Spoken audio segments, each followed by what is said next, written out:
All right, so our agenda for today is for the first hour or so, we're going to be doing a panel discussion. We're going to talk about the case study of Celeste, and then we will take a little break. We'll let our panelists go, or they're welcome to stay if they would like to stay for the training as well. And then Dr. Economopoulos is going to lead us in a training with the coping with depression with adolescents curriculum and sort of a CBT refresher as well. So I'm going to go ahead and introduce our panelists. So our panelists for today are Sabrina Anthony. Sabrina, would you like to say a little bit about yourself, what your credentials are, what your job profession is? Hi, like you said, I'm Sabrina. I work at MHID with the Youth Services. We see children ages 3 to 17. I've been there for about 5.5 years. Wonderful. Thank you. And we're happy to have you here. Next up, we have Jalen Bowman. If you'd like to say a few words about yourself. Can everyone hear me? Mm-hmm. Okay, great. So my name is Jalen Bowman, and I'm one of the intake counselors at MHID. I used to work with Sabrina, used to work with Dr. I, and then I used to be a student on here, so it's a little exciting. But I've been with the center on and off for about 4 years in different positions. Wonderful, wonderful. I'm glad to have you back as a guest this time. All right, next we have Dr. Melissa DeFilippis. Hi, I'm Dr. D. I'm much like Dr. I. People don't usually try to say my name, so I go by Dr. D almost everywhere. I'm a child psychiatrist at UTMB in Galveston, and I've been doing a Monday clinic at MHID. I was there before Sabrina, so 7 maybe years now. I don't know, but see some of the youth there, but also am associate professor at UTMB on the island, where I do some teaching and see some private patients, and involved in a little bit of everything here. So happy to be here. Wonderful. Good morning to you, and thank you for your time. We also have Ophelia Ramirez, if you'd like to say a few things about yourself. Yes, I've worked with, of course, with Sabrina, and of course, I work with Dr. D every Monday. They're at MHID Youth Services. I've been with the company for 4.5 years, and I'm an LVN, so we work there at the clinic. Wonderful, wonderful. Thank you. And then we also have Nadia Delua Ruiz, if you'd like to say a few words. Hi, good morning, everybody. My name is Nadia Delua Reese. Usually here as a professor at at Texas A&M on the island. I also go by Professor D because I have a huge last name as well. I am a psychiatric mental health nurse practitioner. I've been in mental health for about 13 years. I've been practicing as an NP for about 6.5. I do both private practice and also intensive outpatient as well as inpatient hospitalization here at Baby Behavioral Hospital. The majority of my work is done with ages 18 and up. However, I have done some forensic psychiatry with the pediatric population as well. And so I like to do just kind of a little bit of everything also, and I'm happy to be here. Thank you. Wonderful. Thank you so much. All right, so what I'm going to do next is I'm going to share my screen, and we will take a look at the case of Celeste. And so I'll go ahead and read this all to you, and then panelists will kind of guide you through the questions that we have. So a 15-year-old Hispanic girl comes to you for the first time, wiping away tears from her face as she sits in the waiting room. When you begin to talk with her on the way down to the hall to your office, she answers your gentle questions with single-word answers, but does not make any eye contact with you. For example, she gives you her first name, Celeste, and tells you that she's in 9th grade, but she doesn't respond to your early attempts to help her relax. Celeste is very slow to trust you or talk about herself, but over several meetings with her, she finally reveals that she's deeply depressed. She usually cries easily and often. She's had trouble eating and sleeping, and she also feels completely exhausted. In her saddest and darkest moments, Celeste thinks about killing herself as the only way to escape from difficult things in her life. When she's feeling really down and frustrated, she will sometimes cut herself with a razor blade on her thighs.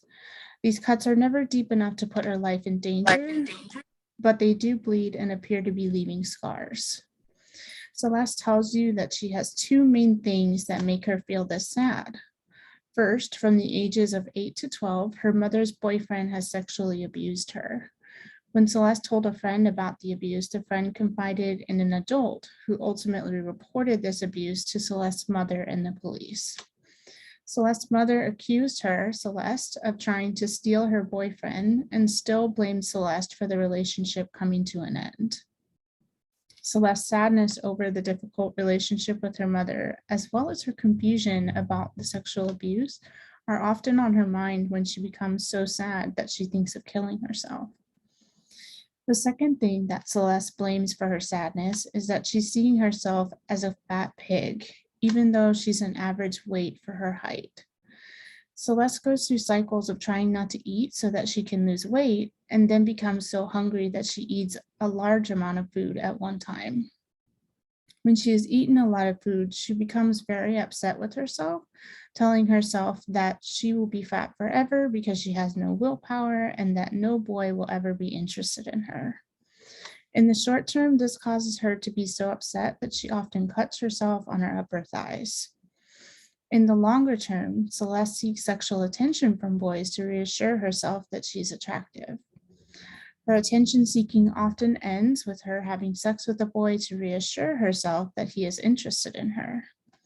However, when the interest does not last for long after the sex, she becomes upset and determined to starve herself to become more attractive. These cycles of starvation and binging, plus the casual sex and constant rejection, often leave her feeling very sad and alone. Several of Celeste's classes are with the boys she has sex with, which also leads her to think about all of these issues while she's in class. Once she starts to think about the things that make her sad, she starts to cry and has a hard time stopping, so she hides in the bathroom until she regains control.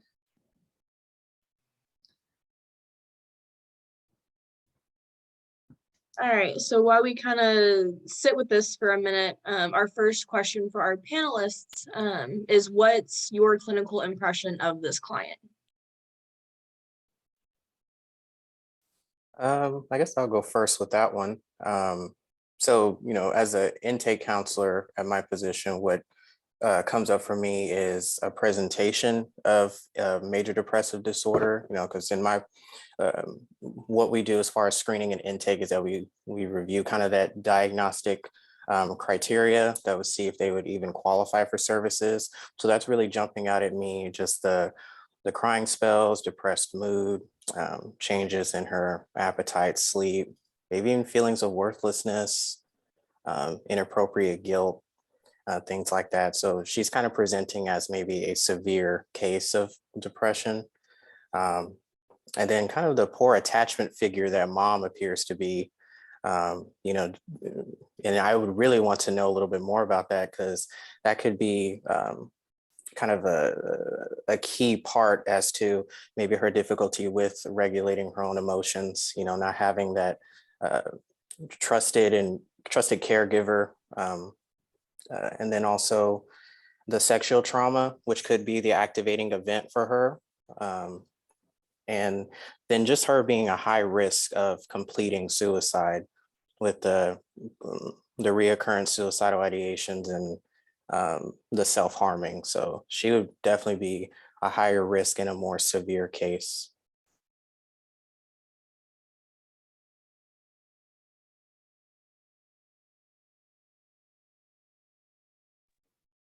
Yeah, I agree. I think it's clear that there's major depression.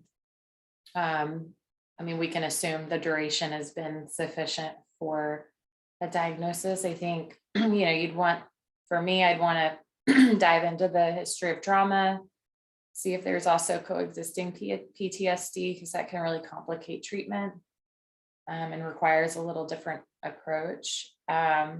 And then also kind of diving into the disordered eating and see if there's actually an eating disorder present, or if it's, not meeting full criteria, it's more of, kind of maladaptive coping. But either way, there's definitely disordered eating. She's got a lot going on.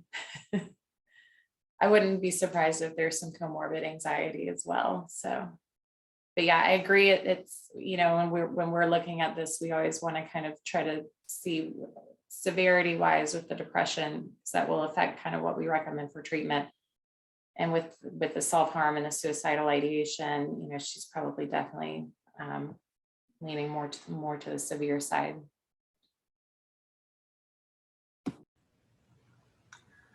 I also kind of would take into consideration maybe even the possibility of kind of just keeping an assessment for some possible cluster B traits that may continue to emerge as she moves forward, probably kind of more directly related to that trauma.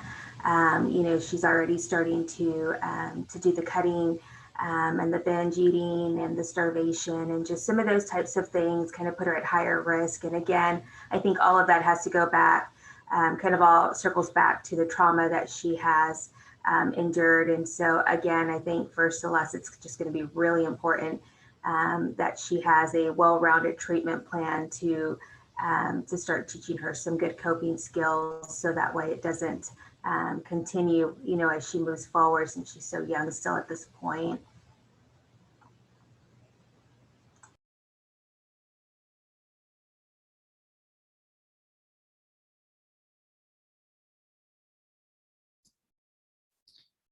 So it seems like we've pretty well covered that first question, but Ophelia or Sabrina, is there anything you would like to add?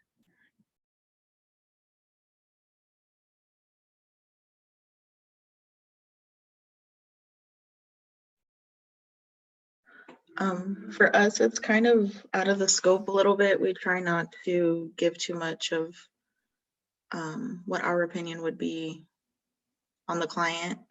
If we do notice some factors, or if the client seems extra down or extra anxious, we try to report it to the doctor or the case manager. Perfect. Thank you all. So our second question for you, and some of you have kind of touched on this a little bit already. What are some protective factors and what are some risk factors that you notice that kind of stick out to you as you go through this case?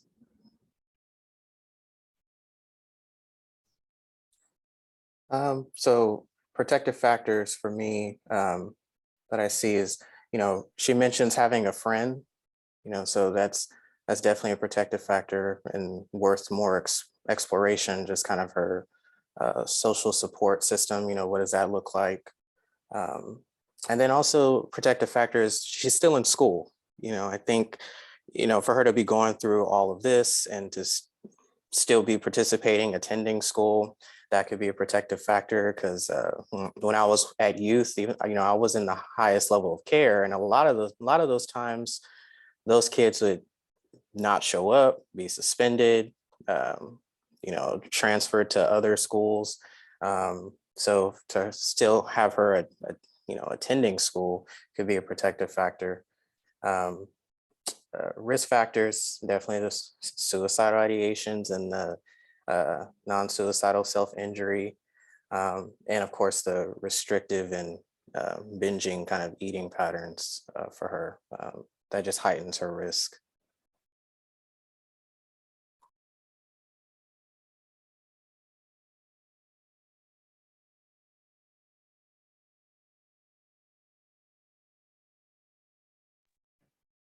Yeah, I think one of the biggest social risk factors, at least, and well, psychosocial, I guess in this case, is her relationship with mom and mom's rejection, perceived rejection, and actual rejection of her.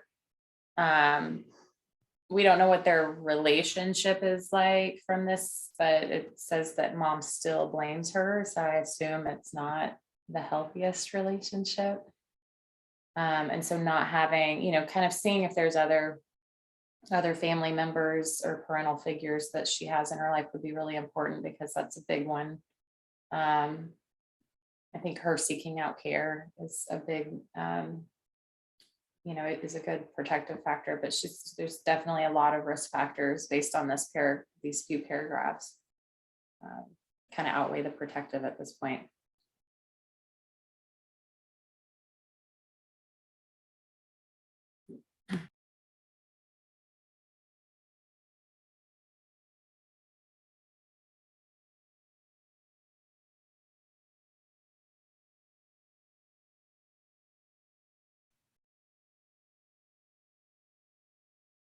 Okay, before we move on, the rest of the panelists, was there anything that you would want to add? Or I know like our nurses, right? We haven't quite gotten into the maybe the aspects that y'all would address just yet with the questions. So if there's anything you wanted to add, feel free to kind of jump back in. But in your individual professional settings, what would you be doing to assist this client? I guess I would be like when they come in, we monitor their weight, make sure that there's not a real big increase of weight loss. If there is, of course, that's something to flag and let the doctor know. And just, I think that's pretty much about it regarding the weight and having for the binging and the starvation. I think that aside from the fact that if she's not immediately suicidal or a danger to herself and doesn't meet the criteria to go inpatient, I think she'd be an excellent candidate for an adolescent intensive outpatient program. I think to be able to give her an opportunity to make connections in kind of a group therapy model with also some individual therapy and counseling involved, and to be able to have kind of that ongoing treatment as well, and being able to be seen by, either a psychiatrist or a psychiatric nurse practitioner more often than maybe she could be seen in private practice. And so I think that would just give her another layer of support, and then also learn how to kind of be in social settings again and start feeling a little bit more comfortable in her own skin, being around people in her, kind of her own age, and not feeling so alone. So I think those are things that would be, really important for her. And then of course, trauma-informed care, I think, is absolutely a must for her as well, especially if she ended up on the inpatient side. That we are just very cautious with how we handle this particular patient in terms of the form of seclusions and restraints and things like that, because of the sexual assaults and things of that nature. So I think trauma-informed care is going to be vital for her as well.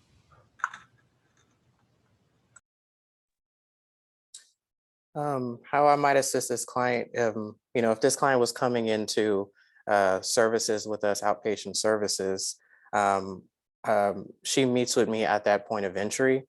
So my first job would be to gather as much helpful information as possible. So if she's coming in through intake, I have to do a full biopsychosocial, get that clinical, information so that she can have that admitting diagnosis. I know y'all went over the CSSRS screening last time. So we do that. And then also she's gonna have a safety plan at that point of entry. But that whole process for me can take up to 2 hours to complete.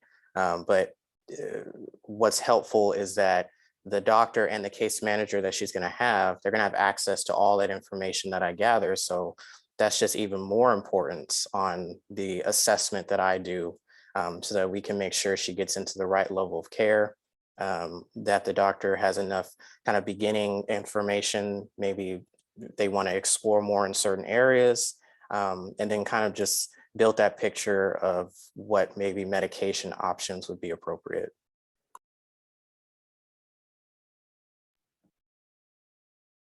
I think everyone's kind of answered it in terms of the most important thing is really assessing that suicide risk first and foremost, because that will determine level of care and I think if we can get her into intensive outpatient, that'd be great. I have a lot of kids that, that may be ideal and we're not able to get them placed for whatever reason, and we have to manage outpatient, which is hard. And also always not ideal for some of these more complex kiddos. But in terms of treatment, I think just based on what information we have, making sure, obviously for me as the doctor, I would also do a quick screen just to make sure there's no history of manic symptoms, and assuming that there's no bipolar, that's not high on our differential, going with MDD, with her symptoms being on the over more than just mild to moderate, I would discuss treatment options, which would include medication. And for her age, SSRIs would probably be our first line, either Lexapro or Prozac, which are both approved for her age. And so that would probably be my first step. And then, down the line, as was mentioned, the trauma-informed care is going to be a huge piece, because I can't tell you how many kids with depression I've treated that just won't get better until that's addressed. So if you can get that on board, they typically will do better. And then down the line, as we get the depression, I don't know how, we'd have to see how severe the disordered eating is. And follow her weight and everything, but assuming it's not to a degree that's needing any kind of inpatient treatment, that would be kind of something to follow, especially as hopefully her mood lifts. Some of that may get better, but if it doesn't, then that would be another thing to look for, is someone who specializes in eating disorders, which is, I know, like impossible to find. So you just, have to do your best. But yeah, I think the key is getting treatment for the depression, therapy, medication, combination treatment, and then the trauma-informed piece. I think those are huge. And then seeing how much you can engage mom in treatment would be important too. So I have a question. So me as a as a practicum student, if I would happen to get a client like that, would you recommend that send them to the hospital right away, or it all depending on the assessment that I do?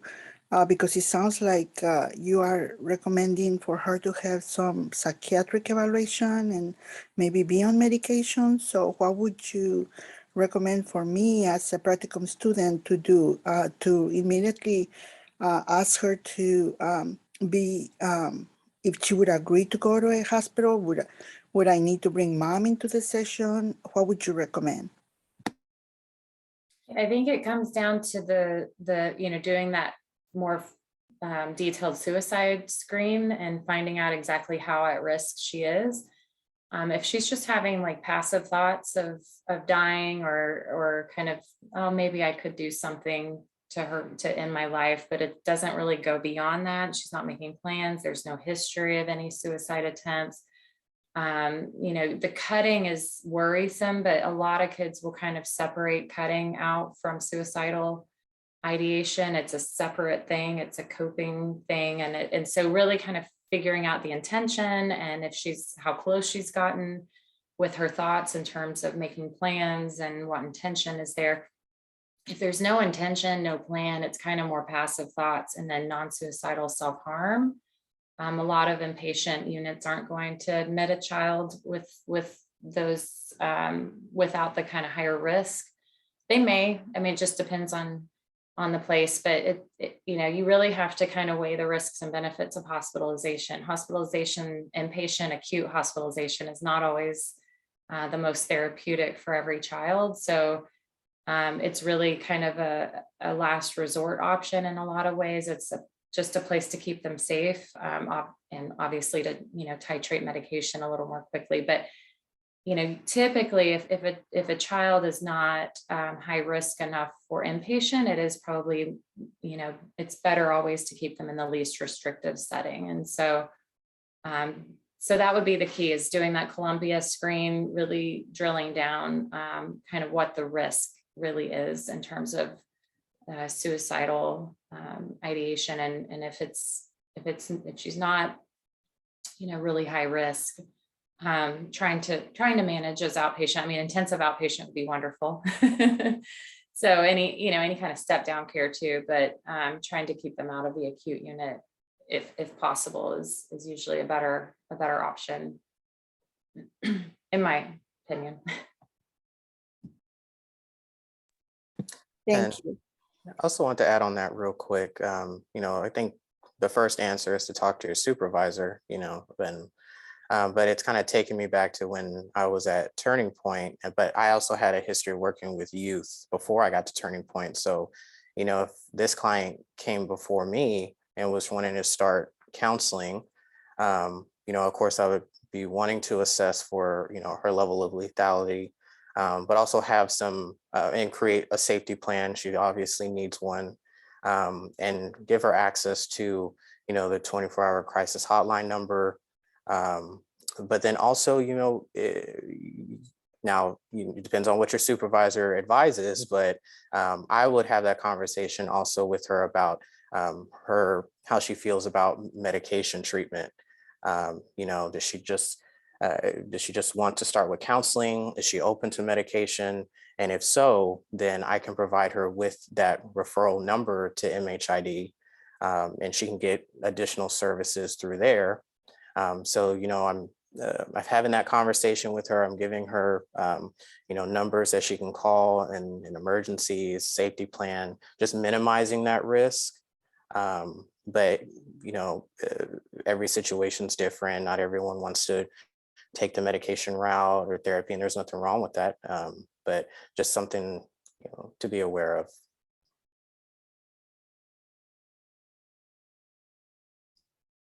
Wonderful. Thank you all.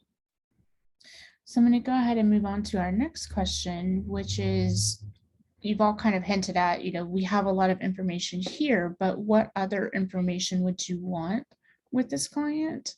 And then are there any assessments that you might want to administer in addition to finding out more information? So I know we've mentioned the Columbia Suicide Severity Rating Scale to kind of gauge that suicidality, but anything else that you would like to add? And I'm also assuming that if this person came to see me, that they would also possibly be seeing me for cognitive behavioral therapy. So in that regard, I would want to know, what does her support network look like? What do her grades look like? That would just give me a little bit more information. What about her interests, hobbies, and self-care even? What does that look like? We can use all that information. And I think with the restrictive and binge eating, has she seen her regular PCP? Has been a full physical, blood work, all of those things to kind of rule out, hormone changes that could be affecting mood, or, she is doing those restrictive and binging behaviors.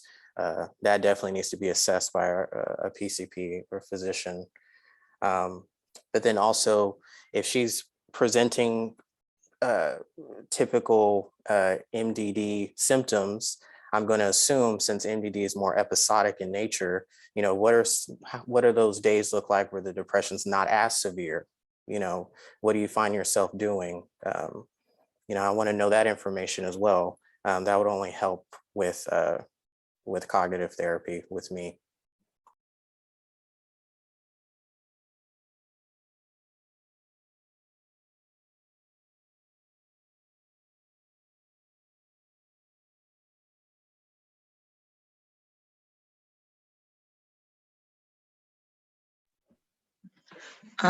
Coming into the clinic, on my side, what we would do is we would do vitals, make sure that the client doesn't have high blood pressure. We do have a few teenagers that do, make sure they're not diabetic. We'll do a medical information survey, make sure there's no cancers, no surgeries. Her being sexually active, we would ask, of course, if she's on any birth control or possibly pregnant. We do ask if they smoke. Any other risk factors that we can report to the doctor, we would add on there. We used to ask about family history, if the moms had any depression, or if dads had any depression or anything like that, would put her at risk. And we would also report that to the doctor. So I have another question. So how important it is where the client is cutting? Because I remember as a practicum student, I had a teenager, a 12-year-old teenager, that she told me that when she decided to commit suicide, she was going to cut her carotid artery, which she knew about the human body, because she knew that cutting that vein, it will definitely be devastated. You know, it will be right there and then. And so that really scared me. It scared the crap out of me. So as a student, I go, what? So is that really very important? How important it is? I mean, to me, I think it's very important. She scared me. I think first it's important to kind of differentiate is the cutting in this case more maybe non-suicidal self-injury. With her, I can kind of maybe get the idea, people may self-harm for many reasons. It could be a release of that pent-up emotion to kind of distract from overwhelming feelings. Or just that brief period of sometimes they may get that rush of euphoria from cutting. That could possibly be a reason why this person cuts. But then there's other times where someone will cut as an attempt of suicide. So it's important to know which one of these is going on, because you're going to take different routes for both. If she's cutting to try to kill herself, then that's immediate crisis, and get your supervisor, have a talk with them and see what they recommend, versus non-suicidal self-injury. And I'm just kind of speaking for myself. If I'm seeing a client for counseling, I would want to identify the triggers that lead to her wanting to cut. And it's becoming apparent that this person is cutting as a unhealthy coping skill of emotion regulation. So it makes it even more clear that that's going to be some of the interventions we're going to be doing, is learning those emotion regulation skills with the goal of replacing the self-injury with those coping skills. So I think first and foremost, it's important to differentiate the two. And how would you define the thin line where maybe a teenager looking for attention, or is she really going to step out of the office and do that? Go ahead and do suicide. How would I define that? I think that's hard. I don't know that you ever can fully. I think you can only take kind of how they present at that time. You can only assess them for their risk for the moment you see them. So, we obviously cannot predict the future. And with teenagers, their brains are still developing and that frontal lobe is still developing. And so impulsivity is a huge factor in terms of risk of self-harm and suicide. So I think everyone's kind of said it in terms of just trying to do your best assessment in the moment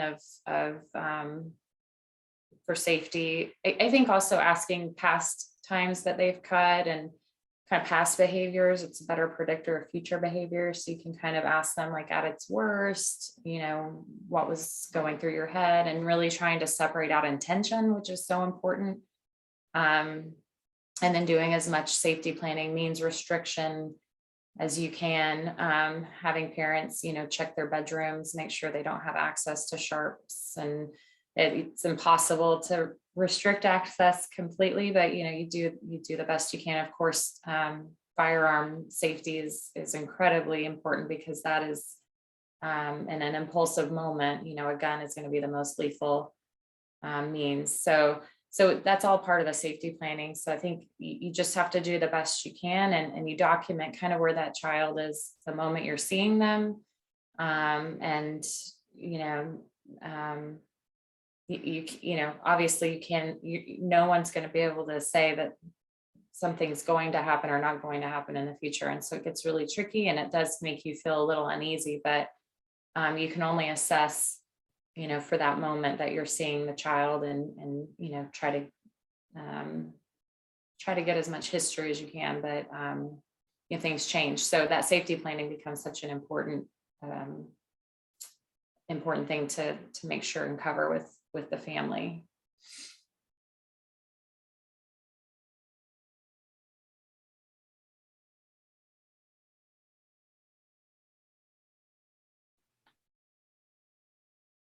Okay. And thank you, Julie, for your questions. They were super helpful, and I'm sure you're not the only one that was having, you know, similar questions. Because yeah, like we talked about last time, when you're working with a client that is, you know, potentially suicidal, there's some gray areas, right? So thank you for that. Like Ashley had mentioned, whenever we first started, you know, the whole point of TexCHIP, right, is helping students learn how to work in an integrative setting. And so our next question is, how would you collaborate with an integrated healthcare team?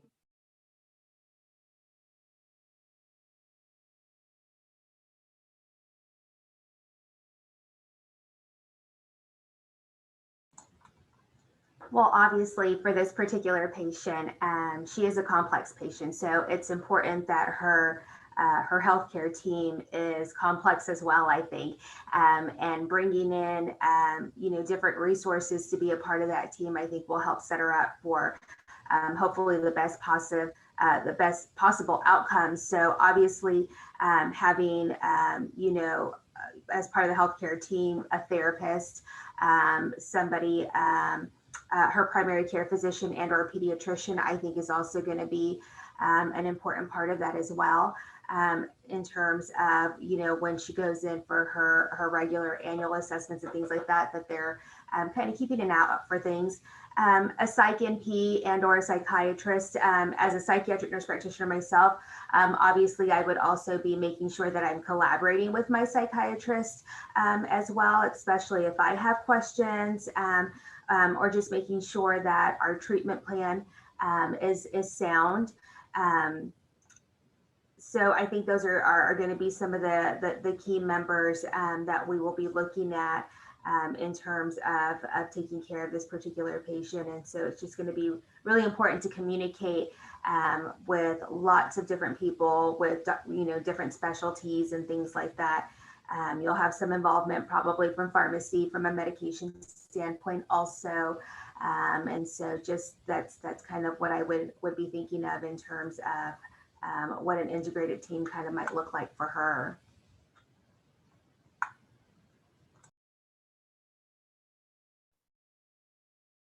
I think how I'd go about it is, you know, first and foremost, when they come into our agency, they're informed that they're going to be seeing different, you know, professionals, and that we all have access to each other's information to a certain degree. So I have more contact with the case manager than the doctor directly. So for instance, I might want to talk with the case manager about maybe encouraging the case manager to meet with them for skills training. You know, that will just only help the client more to learn additional skills, you know, identifying feelings, expressing feelings to others, things of that nature. I might encourage that with the case manager. I may also review some of the notes within reason, of course, but and in reviewing the notes, I would want to know, is, you know, maybe this client made a comment about their experience in therapy. You know, was it helpful? Was it unhelpful? Why or why not? And then also if the doctor has changed their medications, that's something that's helpful to know. And then also just seeing the amount of times this person is coming in for services. So sometimes a client might be at their appointments regularly with all of us. And other times they may start falling off and this other person doesn't know what's going on. You know, so it just keeps us all informed in that way. So I do my due diligence when I need to with seeing that they make this doctor's appointment, that the medication change, that they meet with their case manager, that they talk about therapy. That's kind of how I would approach it.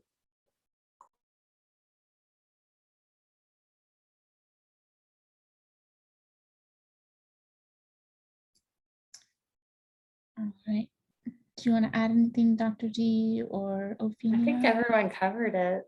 Okay. For me, it's really just making sure we get her into therapy. I think medication can get us some support, but there's obviously a lot of other stuff that, medication just can't treat, trauma specifically, but, also the disordered eating. And so I think, yeah, therapy for me, what I love about MHID is something I don't get in my private clinic here. I do love all of the different levels of and different eyes on a kid. It does definitely help you feel a little more comfortable when you're seeing them once a month or every 2 months or so, to know that they're going to be having, people are going to be touching base with that kid. So having the case managers involved and the therapists, it is really important. And then I think for me also just making sure the PCP is involved in managing or monitoring weight. I might also look to get her in with a nutritionist, someone who can help with the eating stuff. But yeah, I think everyone pretty much covered it. Yeah. Thank you all for that. Mhm. So of course, Celeste is our focal point because she's the one that's coming in with the presenting issues and she's got a lot going on. However, because she is a minor, when might you bring in mom into the whole situation and how might you do that with her?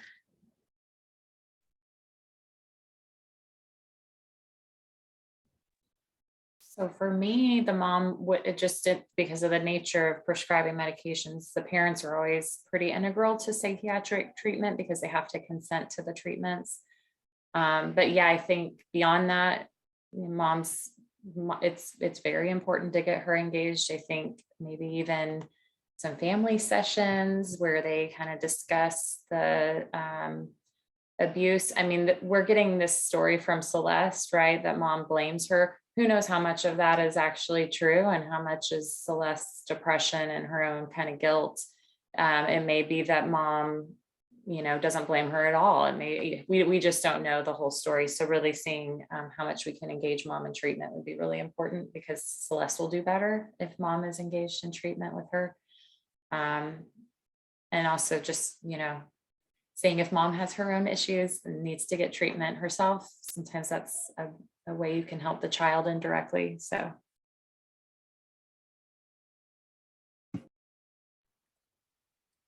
In our clinic, we would involve the mom, because apparently they do have to be there for doctor's visits and also to consent for the medication and be there to answer any questions or assist the doctor with any insight that the child may not be revealing.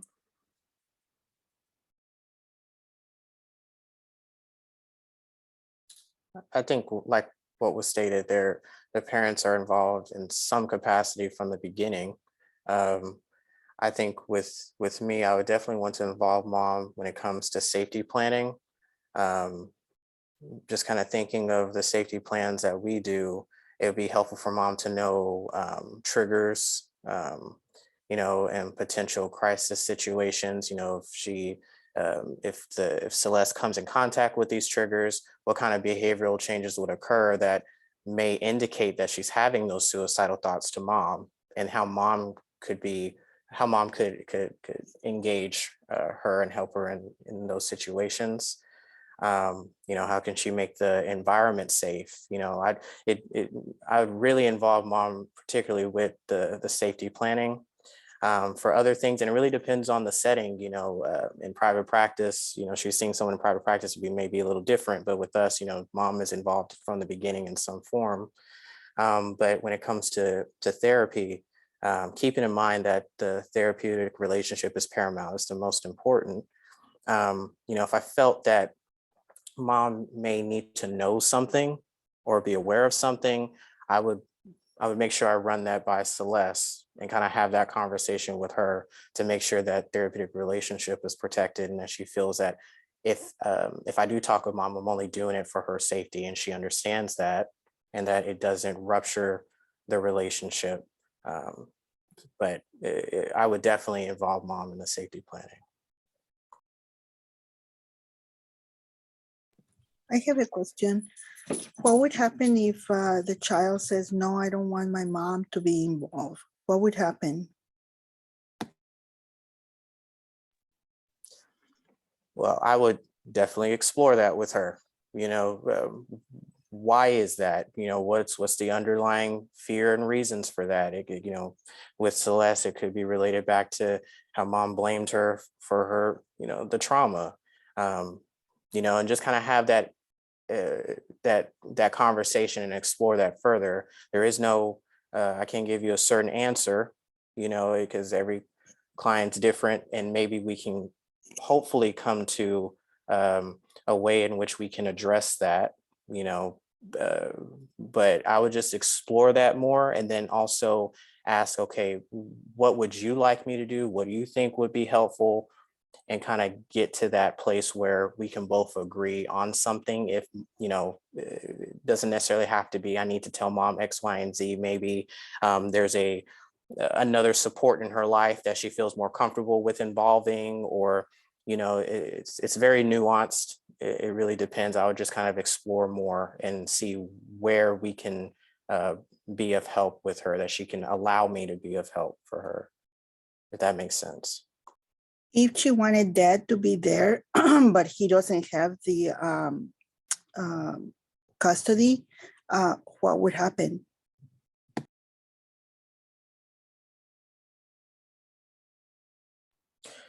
Well, if she wanted to involve dad, I may use that as a way um, of talking with her mom about that.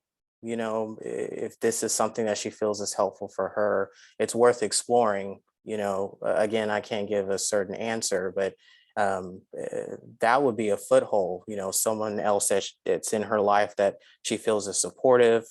Maybe we can make that a goal even, you know, how can we bring dad more, or make dad more involved in her life? You know, we're missing a lot of information here. You know, you got to kind of explore more and see what's going on. You know, how can we move about this?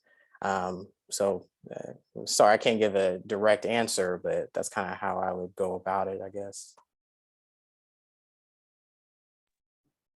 I would say legally, you just have to look at the consent.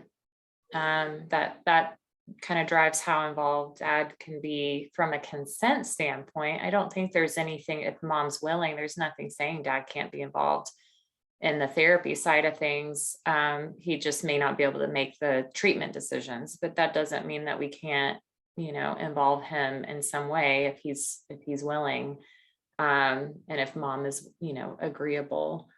So I think for consent, it's one thing, but I think in terms of just engaging him as another support for her, if he's willing, I think, you know, that should be hopefully doable, assuming mom will work with you on it.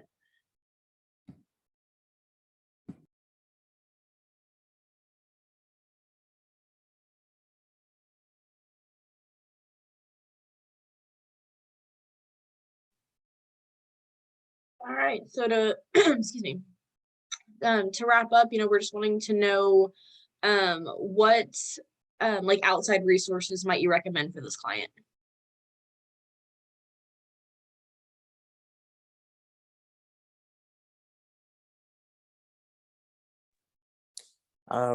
I think what I recommend and would be for client to be involved in outside events and activities related to her interests.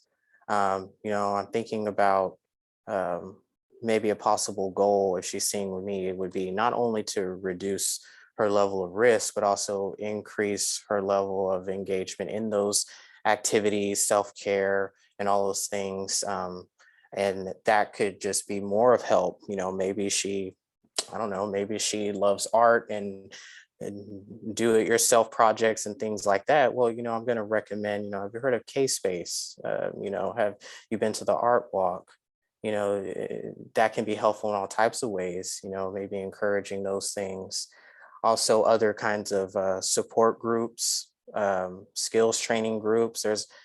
I would say there's probably a good amount of groups out there for depression just by itself. Now we're talking about restrictive eating and all that, like was mentioned, it's hard to find, but it might be helpful to get involved in that, and even group counseling. But I would definitely want to recommend outside events and activities related to her own interests.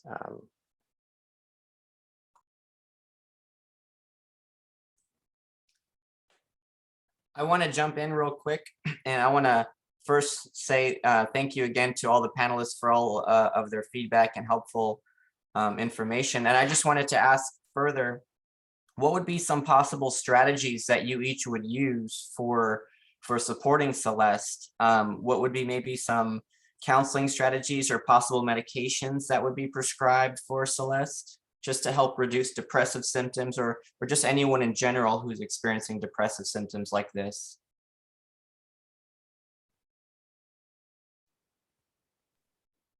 So from the medication standpoint, mentioned earlier, probably are kind of just based on evidence. We usually will go with either Prozac or Lexapro or fluoxetine or escitalopram.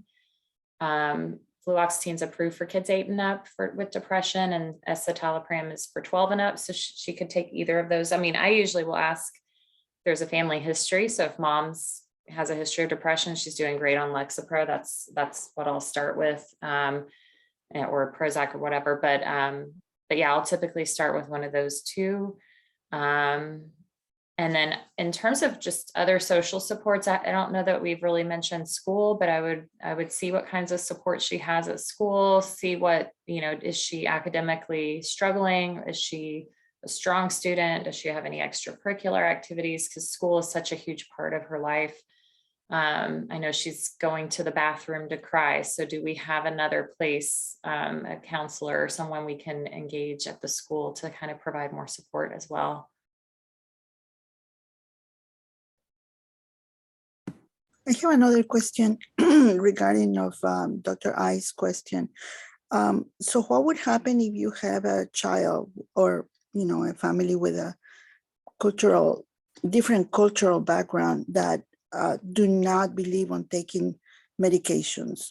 There's are some cultures where they really do not believe in taking any medication, just like there's some that do not believe on transfusion blood.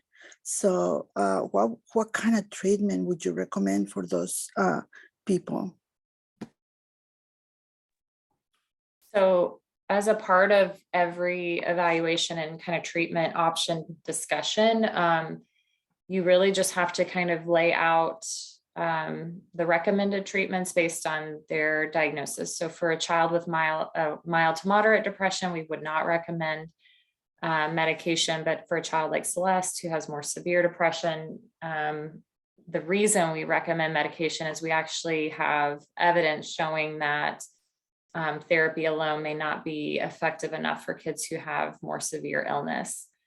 So I always lay that out and kind of explain that to parents. Then you go through a really in-depth risk and benefit discussion about medication, about using medication, about not using medication. So they need to know the risks of not treating, as well as the risks of that come with treating, which is mostly kind of a review of side effects.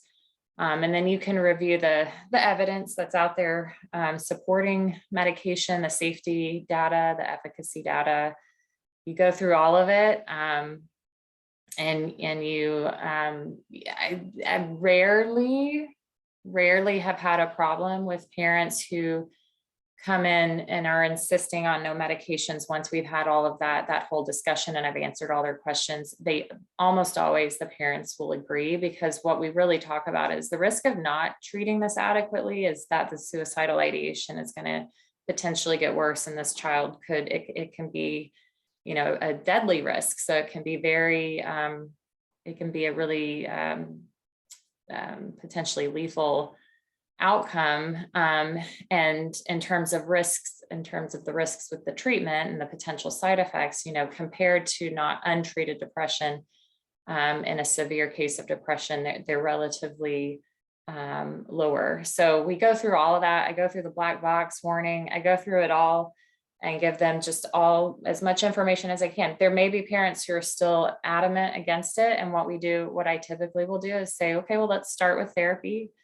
And let's do a follow-up appointment, you know, in a month. And then I'll usually follow them out for a few months. And typically at some point, if they're not responding to therapy, the parents will kind of bring up medication as an option. But you kind of have to remain non-judgmental and open and answer questions honestly, and, you know, do that really good risk benefit discussion with the parents. And hasn't been too much of a problem in my experience, but it's all about keeping that rapport and that therapeutic alliance. I think in terms of therapy, I definitely would be looking at making referrals for, like, of course, CBT. And I think even she could benefit from DBT. We know that there's a lot of evidence and research that now supports that DBT is really effective in the treatment of patients who have trauma. And so I think that that's something that maybe could be integrated into her plan of care. Obviously, something to address the eating disorder. Typically, that's going to be kind of more specialized as well, maybe even possibly like EMDR. So I think there's several options from a therapy standpoint that can be trialed for her. I do have a real quick question for Dr. D. You know, we talked a little bit about the medications and kind of, you know, our first line, you know, type starting medications. And I'm 100% in agreement kind of what you mentioned, you know, the Lexapro, the Prozac.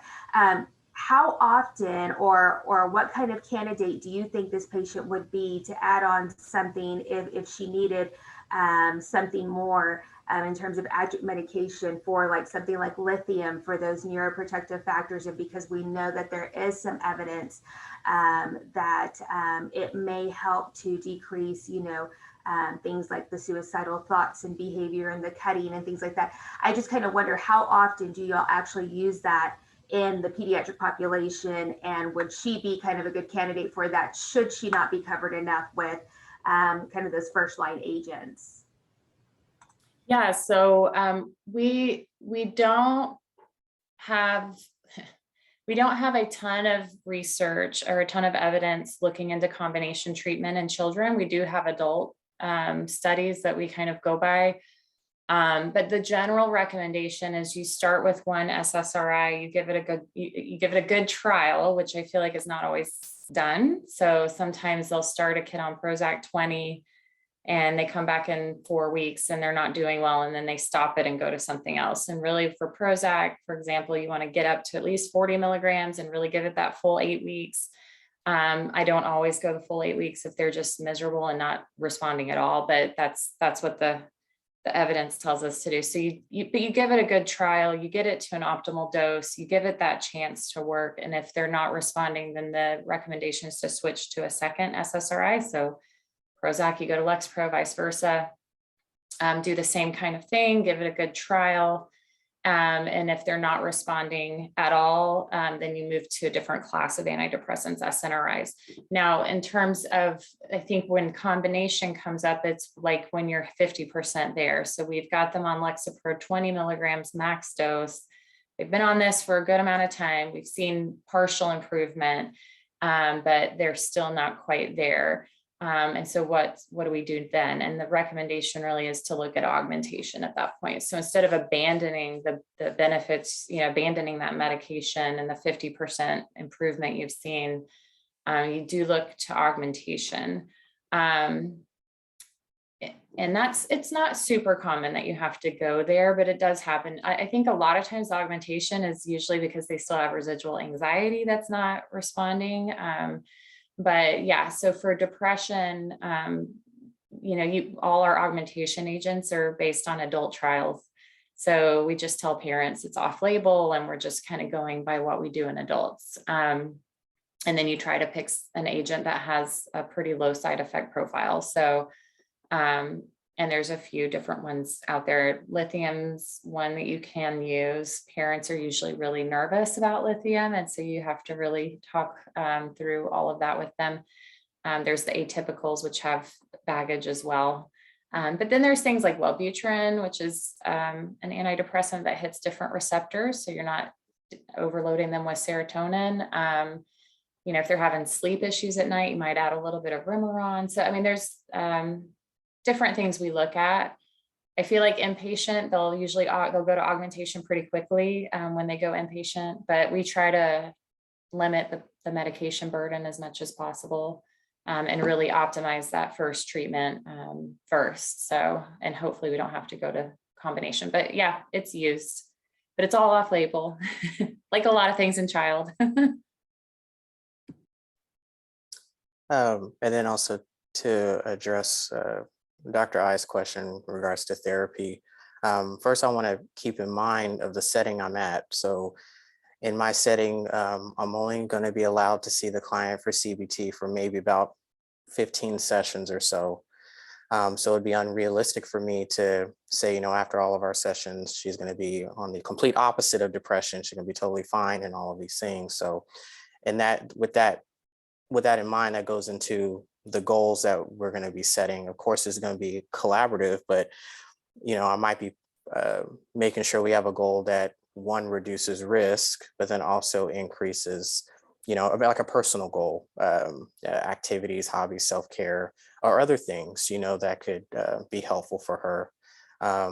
And so with CBT, we're definitely going to be working on cognitive restructuring, you know, that I really want to get, bring to her awareness some of those, her core beliefs. And I think y'all are going to go more into that after this, but, you know, just using more of that Socratic and downward arrow questioning.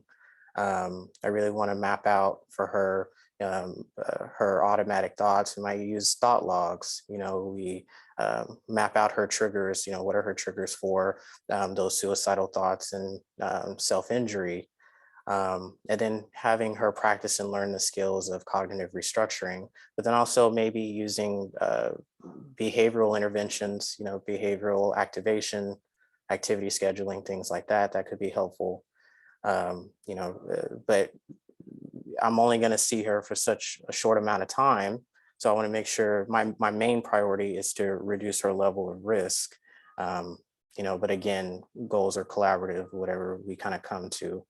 But then, you know, as we near counseling, we might talk about kind of where would she like to go from here? Are there other things that were not addressed in our therapy that she wants to further explore and treat? So I might be talking to her about possible referrals.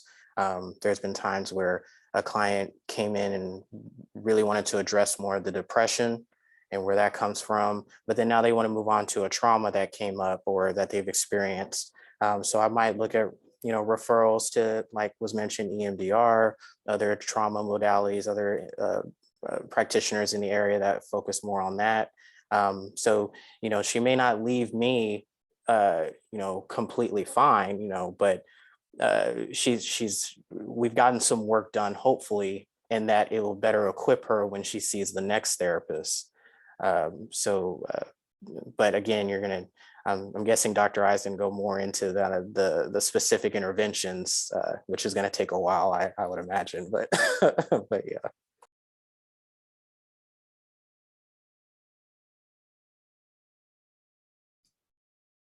Yeah, that's all really great information.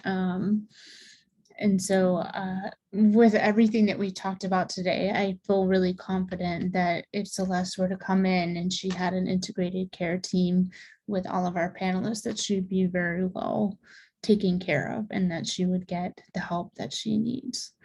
So with that, I'm going to go ahead and stop sharing and kind of close out our panel discussion. So panelists, thank you all for your expertise. Thank you for imparting your wonderful knowledge to our TexCHIPers.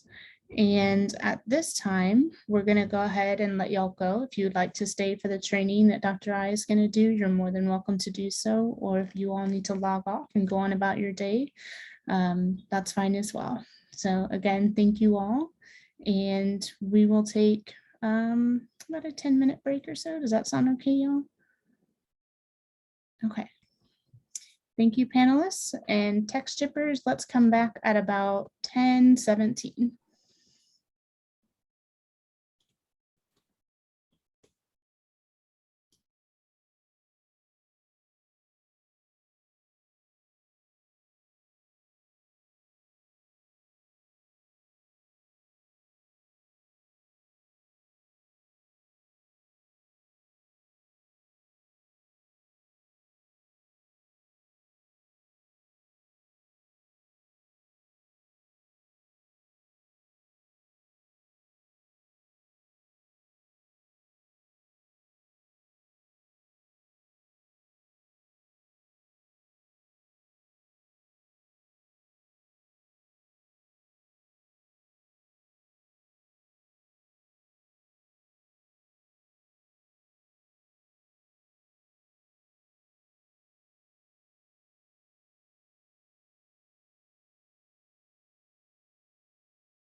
All right, I'm gonna give everybody about a minute just to make sure everybody is on their way back.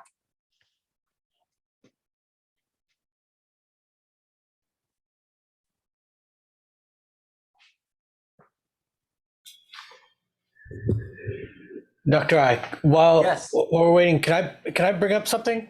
Sure. So I'd made a comment in the chat box at some point during one of the panelists. I didn't want to interrupt the flow of everything, but there was a comment about if they want to have the father involved in it, and a point I brought up was being clear about when getting a biopsychosocial is when interviewing the parent, clarify any existing legal custody agreements, because the implication there is in the way the scenario played out was that the mother had primary custody and was the primary decision maker, but none of that had actually been established in the scenario. So a part of the exploration questioning that I kind of alluded to there was establishing that, is there a custody agreement with for the father or not, and to protect legally, can a copy of that be brought to bear, just in case there's a conflict with the father wanting to be involved. Maybe the daughter and father do have a good relationship, and it may be an interpersonal issue with the mother and the father, where she's going to say, yes, I don't want him there, and she's trying to make a unilateral thing, but legally she has no grounds to make that stand. Yes, thank you for bringing that up, Matt. It's something very important that we do is to establish,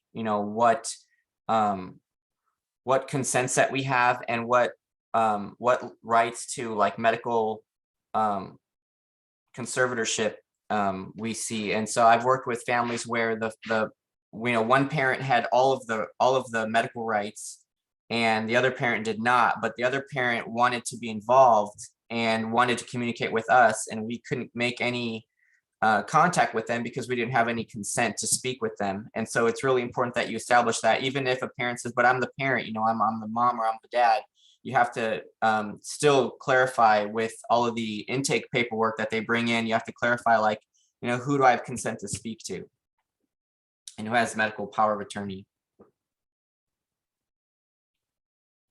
As I know, a lot of families that have separated, and they just kind of mutually agree upon a paradigm where the father will go on his way, the mother has this, the father will pay child support and everything, and the mother will essentially make the majority of the decisions, but there is no actual legal document stating who has the authority over what. And then when they've had conflict over that, it's really created a rift in where the child's felt in between both of them. Yeah. Thank you for bringing that up. All right, I think we're going to go ahead now and get started. So one thing I want to say is I think it's important that you all have these curriculums accessible to you all, because I plan to put you into breakout rooms where I might have you work with the partner, just kind of like doing a little role play activity, demonstrating some of the techniques that this curriculum has some of the clients do, just so you can kind of get a feel of what is expected from the client's perspective as well, and from your point of view as a counselor implementing the curriculum. And I'm going to go between the Coping with Depression Adolescent curriculum and the Steady Teen workbook. And the reason for that is because the Coping with Depression Adolescent curriculum is, and this is what I'm going to actually share right now. I'm going to share my screen.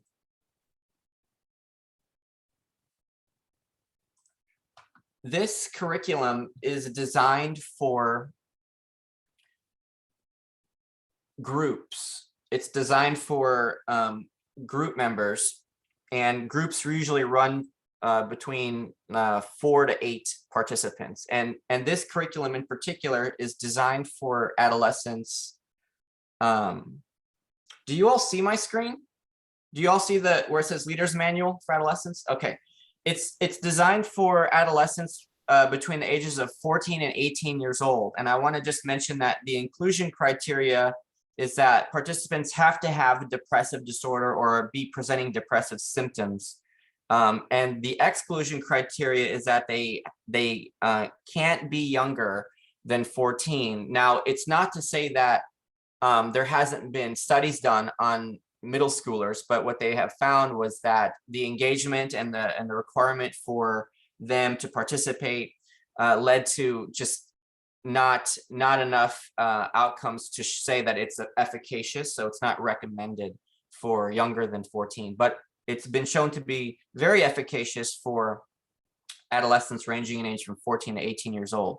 And so it's designed more to be like a educational, psychoeducational counseling curriculum where it's like designed to have like a team leader who's going to be the counselor, but they're facilitating it like they're a teacher. And the format is very much like you're in a classroom, and you are to have like what they call a blackboard, or you could have it like a dry erase board, or you can have like some visual representation of what the agenda you plan to have is, what worksheets you plan to have for them that they're going to practice in session and take for homework. So it's very much run like you're in a classroom. And the Steady Teen workbook that I'm going to show you here, the Steady Teen workbook, you have, by the way, with both, with the Steady Teen workbook and with the Coping with Depression Adolescent course, you have a leader's manual, and then you have a participant workbook. Now, the Coping with Depression manual and workbook, this course was designed first, and the Steady Teen workbook was derived from the Coping with Depression manual and workbook. And it was derived so that you can facilitate a more concise treatment for adolescents with depression for individual counseling. So I think what might better suit you all is the Steady Teen workbook. And you'll notice here that the therapist manual for the Steady Teen workbook is 107 pages. The workbook is 87 pages. That is a lot, but the Coping with Depression manual, it's 321 pages. And the workbook here is 199 pages. So it's very, very extensive, and it's going to require you to really take time to study. But the really good thing about the Coping with Depression manual is that it outlines for you your sessions very thoroughly. But like for you to facilitate one session, I mean, it's going to be like 14, 15 pages worth of you reviewing the material and preparing material for that. So I just kind of want to give you all just an idea of that. So I'm going to be primarily showing you strategies, and I'm going to really be going through session by session from the Steady Teen workbook, but I'm going to also draw from the Coping with Depression manual because they use the same, pretty much there's the same curriculum. It's the same curriculum, but the Coping with Depression manual is much more like thorough in terms of how it's organized. So just to kind of show you, the Coping with Depression manual has 16 sessions with an additional 3 sessions that involve parents and the adolescent. What this curriculum is actually designed for is to be done where every session is 2 hours long, and it's like in a classroom setting, like I was saying. And then after you have a session with the adolescent group, then after that, you're supposed to have a session with the parent group, and the parent group runs to about an hour or so, but it's mainly like a review of this session, and it's meant for the parents to know what the adolescents are learning about and doing, and they're meant to implement some of the skills and techniques at home. Now, that was how they arranged it in the study and the research that they did. But for you to implement this in your setting, in your clinical setting, might be very, very difficult. So just know that this curriculum, is efficacious based off of following the exact protocol, following the exact structure. However, you can still implement this curriculum, in a different format if you want to, omit some of the sessions, or if you want to deviate and you want to go through some other sessions, you can. That's what the manual suggests that you can do, just for making it more just for making it easier to implement. So I talked about inclusion criteria. Exclusion criteria also is if they have something more than just like a depressive disorder. If they have anxiety, you can still implement this curriculum too, because what the researchers have found was that depressive disorders and anxiety disorders, they run very parallel. So if you see an increase in depressive symptoms, you're very likely to see increase in anxiety related symptoms too. And if you treat some of the depressive symptoms, a lot of the anxiety symptoms will also, be treated. Where if we see a decrease in depression, we'll see a decrease in anxiety. So there's a very strong correlation there. So you can work with clients that have depressive disorders and that might have a co-occurring anxiety disorder. However, they don't recommend it for clients that have bipolar related disorders because they haven't really researched it with that population specifically. And if they have schizophrenia or some psychotic disorder, or if they have a conduct related disorder, they don't recommend it necessarily either. So to say that you're likely to get the expected outcomes, it's mainly with a population that has a depressive disorder or a co-occurring anxiety disorder. Now, again, I'm not saying that you can't implement it with adolescents that have other conditions. A lot of these worksheets can still be helpful, but you just have to use your clinical judgment, okay? By the way, this curriculum is from the 80s. So you might be thinking like, why are we using a curriculum way from the 80s? So the reason is because it's been shown to be effective and it continues to be in practice. It continues to be in practice today. It's the recommended curriculum for treating adolescents with depression in our local mental health authorities throughout Texas. So Nueces County MHID, Coastal Plains Community Center, Tropical Texas, they'll use this curriculum and the Steady Teen Workbook curriculum for treating adolescents with depression. And you'll have to kind of, again, use some of your clinical judgment here, because some things might not be relevant to today's adolescent group. You might have to change maybe some of the activities around or use different examples that might be more relevant. I do think that we're due for a new revised curriculum. The Steady Teen Workbook was revised from the Coping with Depression curriculum.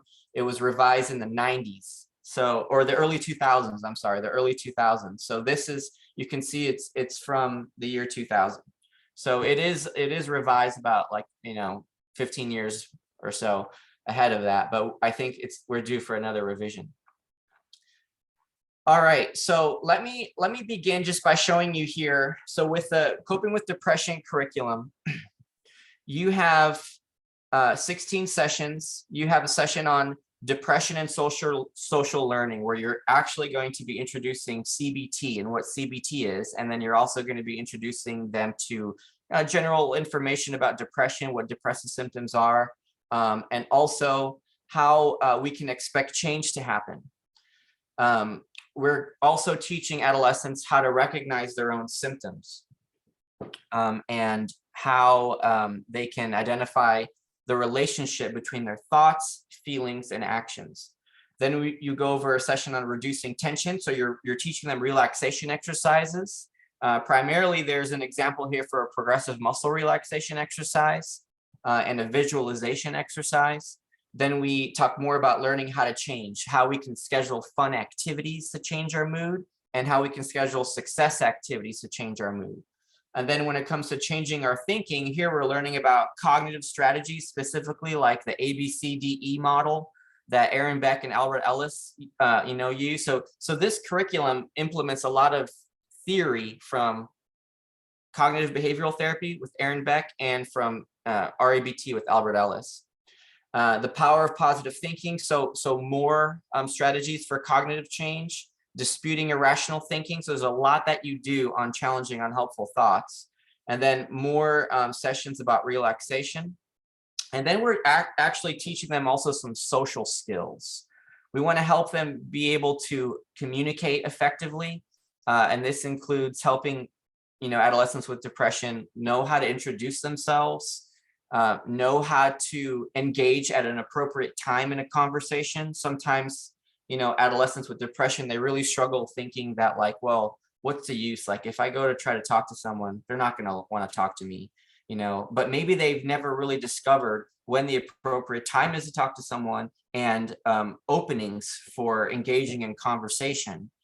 We also spend a lot of time helping navigate some of the unhelpful thoughts that they have, like thoughts where they anticipate rejection, or thoughts where you know, they jump to conclusions about something. So we do navigate a lot talking about thinking errors. There's a lot of negotiation and problem solving, especially when it comes to parents. And there's really good worksheets on that one too, that involve assessing with parents what are some activities that the adolescent wants to do that maybe they might not be allowed to do, and how we can navigate conversations negotiating for privileges. So that's also very helpful. We talk about life goals and so on. So it's a 16 session curriculum. And like I was saying, it's meant to be run in a group, 2 hours a session, but you can implement this in individual counseling. You can change this to be an hour per session if you want. Now the Steady Teen Workbook borrows, now I'm showing you the Steady Teen Workbook manual. The Steady Teen Workbook borrows a lot from the Coping with Depression curriculum. However, it's only a 9-session curriculum. And with the 9 sessions, you're really focusing on 2 important modules that borrows from this other curriculum. You have a activity module where you're focusing on planning fun activities and social success activities. And you have a module on changing thinking. You have a thought module on thoughts. And so you involve parents in this too, but it's not necessarily something that's involving them every session. You don't have subsequent sessions with the parents every week as well.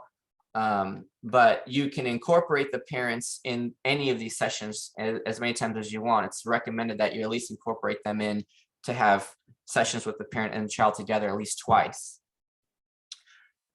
So I'm going to go over now the Steady Teen Workbook, and I'm going to switch between both. But with the beginning here, session 1, we're going to talk about tracking our mood and activity. So I'm going to be showing you from the workbook this. You'll notice this magnifying glass. It's trying to kind of tell us how we're also going to be taking on the role of a detective, because with depression finds a way to kind of sneak into our lives and find a way where, you know, how did I come to think this way? How did I come to act this way? And what we do is we want to kind of play the role of a detective to kind of figure out clues as to how depression got there and what depression consists of when it comes to the way we think and the way we act and feel.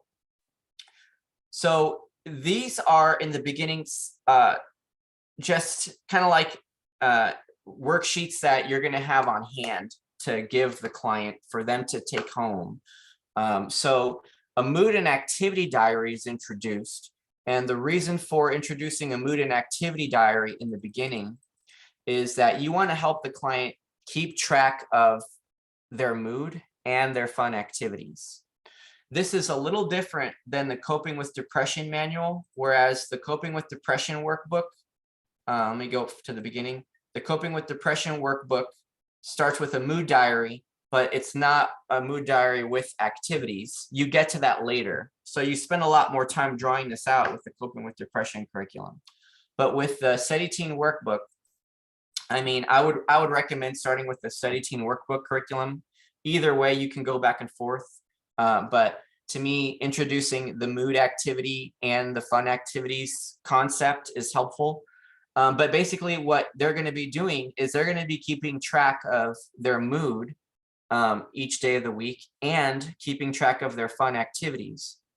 And what you find, and I'm gonna get to this in a second, but what you find is when you introduce that, okay, here I'm gonna show you. When you introduce this, you're gonna show them how Susan's moods and activities is an example. It's like a case example of Susan. This is an example of how Susan's moods and activities are related over time. So on the days where, like on the weekends in particular, when Susan was doing like 6 fun activities, her mood was a little bit higher especially on Saturday, her mood was all the way up. But on the days where she didn't do that many fun activities, her mood was sort of down. So here you're helping the client understand the relationship between our feelings and our activity level. Okay, so let me begin by now getting to the first session. Okay, so in the first session, you're gonna give the client a choice. This is with the study curriculum. You're gonna give the client a choice. And the choice is that they can either begin doing a thought module, or they can do the activity module with you. So when they initially come in, you may want to assess too, like when you do the biopsychosocial assessment, you might ask them like, what are some recreational activities that they like to do, and keep that in mind, because then you want to apply some of those things here. Because the thing with depression is that typically people who struggle with depression, they don't tend to do much. You know, they tend to be at home, they isolate, they're alone, they're in their room, they have poor motivation, they have low energy level, they often, you know, have trouble sleeping and eating, they lack energy levels. So you want to kind of help them now get into the habit of changing their activity level by changing, you know, changing their mood by changing their activity level. And they can also choose the thought module, because maybe you might find initially that their activity level is pretty good, but where they struggle with is just the way they think. They might be thinking just a lot of thoughts like, you know, people are against me, or I'm worthless, or I'm useless, or I'm unlovable, I'm unlikable. So maybe that'll give you indication that maybe that might be a good one, but you want to give the choice to them. You want to give the choice to them. So here, since we're talking about integrated behavioral health care, this is a curriculum that's meant to be implemented in a setting that offers integrated behavioral health care. So a lot of the clients at like our local mental health authority, MHID, at youth services, a lot of clients with depression do see our psychiatrists. Like Dr. DeFilippis was here, and they would see, you know, a case manager, they'll see a counselor, and then they'll work with a psychiatrist, right? And they might be prescribed medication. Well, you want to explain to them the role and functions of medications. And that also is a responsibility of the case manager and the nurse and the psychiatrist, but you also will have conversations with them about it. And so here's a picture you can see of a neuron, a brain cell, and they have a close-up of the synapse where the chemical exchange happens between the neurotransmitters that are responsible for mood. So typically with the neuron, an electrical signal is communicated.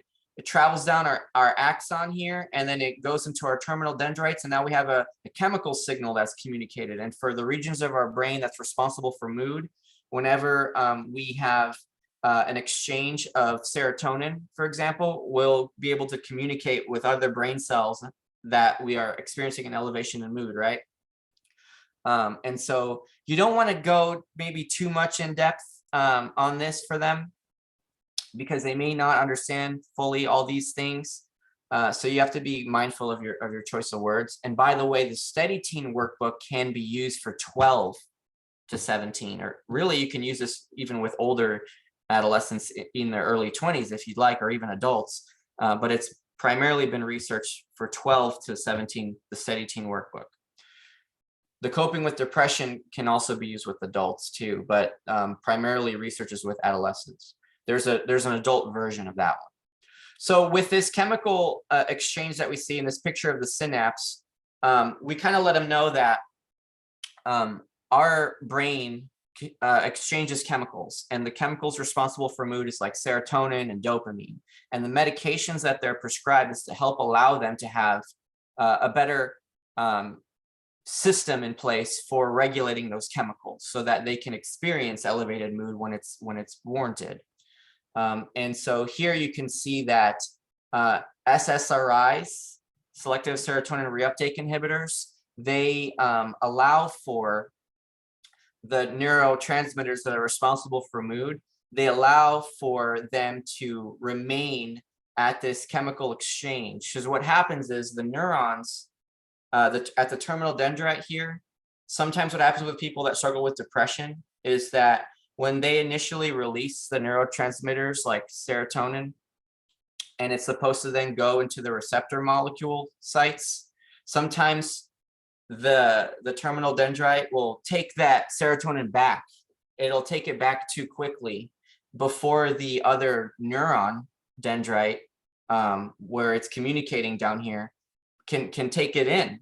And so they're not getting enough of that exchange that's released, because that other dendrite initially that released it takes it back too quickly. So selective serotonin reuptake inhibitor inhibits that reuptake. And so that's an example for SSRIs. And I would probably leave some of this explanation to the doctors, because we're not doctors. We don't provide medical advice. So just kind of leave some of that stuff to them. But you can kind of show them a little bit about what this goes on. Now, a lot of clients might have beliefs about medications, and they might have a lot of reservations about medications. They might not believe that medications is something that they want to try, because they might not think that it's helpful, or they might have concerns. And so explore that with them. Explore what their beliefs about medications are. They might have thoughts like, these kinds of drugs are not the answer to my problems.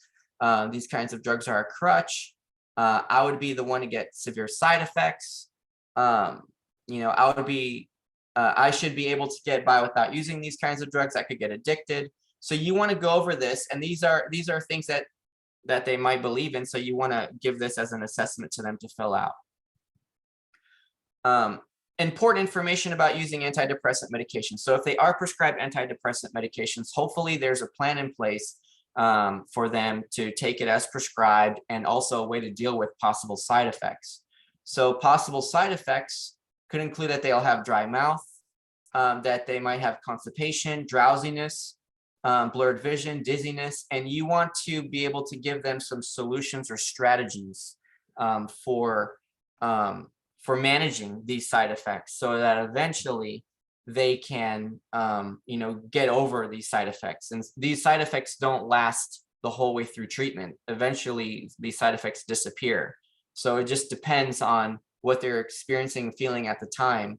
But this would be helpful to show them and talk about with them. And then there's a medication plan, where you go over their medication plan for ways they can deal with side effects should they experience any side effects. So possible solutions like, if I have dry mouth, I should get a drink of water. And then you would go over this with them and fill it out with them as well. The next thing you will share with them is how depression takes effect in people's lives. And you're going to show them the downward spiral. The downward spiral consists of how we can begin in a normal mood, but then what happens is our mood drops based off of how we experience changes in our activity level and how we experience changes in the way we think. So you might notice here that, for this example, someone starts with a normal mood, but suddenly their grades drop. They don't maybe put as much effort anymore in class, or they're not paying attention as much. And now something that happened is that their grades dropped, and now that affects them. And as they continue maybe doing fewer things, taking less responsibility in things, they might start having thoughts like, I'm failing, I'm messing my grades up. And that might lead them to having further changes in the way they think. And so now they're beginning to feel sad. They avoid time with their friends. They begin crying more often. They stop caring about their appearance. They start feeling worse. They think even possibly of harming themselves. And so from there, you also want to show them how we can change our mood. We have the responsibility to do that. Now I'm going to switch to the Coping with Depression manual. And you're going to see that with the Coping with Depression manual, you begin to do the same thing. Here's the workbook for the Coping with Depression workbook. You have also a session goals where you plan a goal. This is just supplemental information here in the beginning. We're going to get to this worksheet in a little bit, but you're going to see that they have a example here of the downward spiral and the upward spiral too. But I'm showing you it from the Study Teen workbook because I feel like it's a little bit more, it's a little easier to see with their curriculum. So the upward spiral is something that then you introduce to them. And with the upward spiral, the positive spiral, they get an idea about how they can move from feeling depressed to feeling better, to feeling an elevation in mood based off of how they can make changes to the way they think and the way they act. Okay. And so if they get out of bed a little early, or maybe they got better rest, then they might notice that they might start thinking differently. Hey, I have more time in my day to do things. Then they might start noticing that if they change in the way they act, if they're laughing more often, if they're doing things like they're enjoying a movie, they're watching movies, or they're planning fun activities now and they're doing these fun activities, they might notice that, hey, I'm not crying as often, and I'm thinking a little bit better. I'm thinking a little bit better about myself and other people. So you want to educate them on the positive spiral. But the real important thing here is that you want to give them the responsibility to understand that they're the ones responsible for making these choices. A lot of times with depression, people fall into the habit of blaming, and they fall into the habit of just thinking errors. What I like about the Coping with Depression curriculum is that you begin with some rules here. So there are guidelines, and I think it's really important that with each session, whether you do an individual session or you do a group session, you have some rules in place. You have, as part of your agenda, you want to go over ground rules, especially if you're going to be facilitating a group now. Okay. So one of the rules is avoid depressive talk. They have to realize that depression has gone too far in their life and is not welcome anymore. And what people can fall into the habit of is speaking depressive talk. So you want to get them sort of aware of that, and how if we change the way we talk and we don't let depression speak for us, we don't want to give depression a sounding board here. We don't want to give them a platform to speak. We want the client to realize that they can be free from that kind of thing. Then that's helpful. Allow each person to have equal time, honor confidentiality, offer support. What I like about this manual, and I'm going to show you now sort of how the Coping with Depression manual is outlined.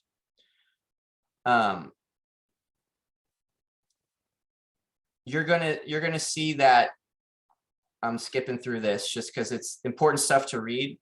But let me get to the actual session. Okay, so with the actual session for the Coping with Depression curriculum, you're going to see that it has really good things for you in order to manage the class.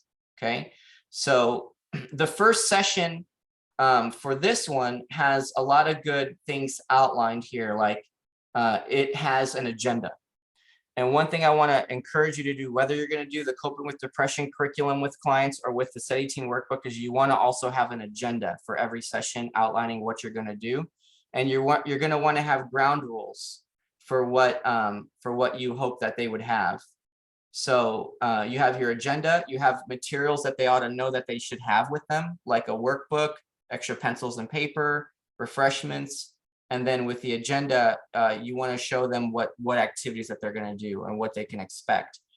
If you're doing the Study Team workbook and you do the agenda, you're going to want to negotiate what you're going to need time for. So this Coping with Depression curriculum doesn't leave time so much for them just generally speaking about things and processing things that's not related to the course content, that's not related to the agenda. Whereas you might find a client who really needs to speak through some things that had happened that week. So you want to make time for them and leave that as part of something you want to check in on when in the beginning when you go over the agenda for session. Okay. So you can see that there's a lot that you'll have to read for you to prepare your sessions with the Coping with Depression curriculum. But here is a more thorough explanation of the rules. So here you want to help them avoid depressive talk, allow each person to have equal time. You can talk about why it's important for us to not share things outside of this group, right? Same with your individual sessions. So you talk about confidentiality and the importance of confidentiality, and that'll help gain trust with the therapist and the therapeutic process. offer support. And you want to also reinforce and reward positive behaviors. If they did a really good job engaging in role play, if they did a lot of good work sharing, you want to offer maybe like something to reinforce that. Candy, they have recommendations for that as well. Okay, so I'm going back to the SETI Teen workbook now. I just wanted to show you stuff from the Coping with Depression workbook because it has a really good outline of how you can implement those things, and it goes over the importance of ground rules. All right. So after you've introduced the spirals and you give them the option to make a choice, you're going to then begin the first session for the activity module or the thought module. However, there are some things that you also have to do initially before you move on. You have to also introduce the cognitive model here. And so I'm going to show you how I introduce the cognitive model. So it's recommended here in the SETI Therapist Manual to introduce the CBT triangle. So here's an example of the CBT triangle. I like putting thoughts at the top. I mean, you can draw this on a dry erase board, but you ought to show them how our personality consists of 3 primary characteristics. We all have our thoughts, our feelings, and our actions. And this is a very important concept for them to understand, because what we want them to know is that if you want to make changes to the way you feel, you can make changes to the way you feel by changing the way you think and changing the way you act. And that is something where if they just try to change the way they feel just in and of themselves with the feelings, that's hard. They may not know like how to do that, right? And so they kind of resort to just falling into the depressive state that they're in. But if they realize that there are strategies in place for changing your activity level, changing how to plan activities, and changing the way you think, then that's a much easier way for changing how we feel. So what I'm gonna show you is this. I'm gonna draw you one way I do this. And one way I do this is I do what's called the Mo and Joe activity. Mo and Joanna. Sometimes I change this, but I draw a roller coaster. Okay. And I'll ask them, you ever been on a roller coaster before? And they might say, yeah, I've been on a roller coaster. And I'll ask them like what was it like for them? And then they'll tell me, right? And this is the best that I can do on Zoom. So I'm drawing this roller coaster for them on the dry erase board or wherever it might be on a worksheet, right? And so with this roller coaster here, I'm gonna also draw, people here on the roller coaster, and I'm gonna draw for them 2 people. We got Mo and let's say Joanna. And with Mo, I'm gonna show how Mo, he looks like this.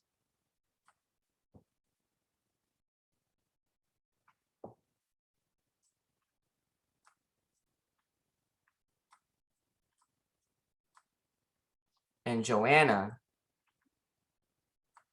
she looks like this. That's maybe let me undo that. She looks like this, where her expression looks a little different than Mo's, right? And here I might show her like with her hands. So suppose you're waiting in line for a roller coaster. This is what I'll say to the client. Suppose you're waiting in line for a roller coaster and you see Mo and Joanna waiting in line. They're both waiting in line for the same roller coaster. How do you suppose Mo is feeling? And if anyone wants to open up and share, what do you suppose the client might say? Happy, excited. Happy, right? Yes. Happy, maybe excited. How can you tell? because of his expression, facial expression. The facial expression, right? Yeah.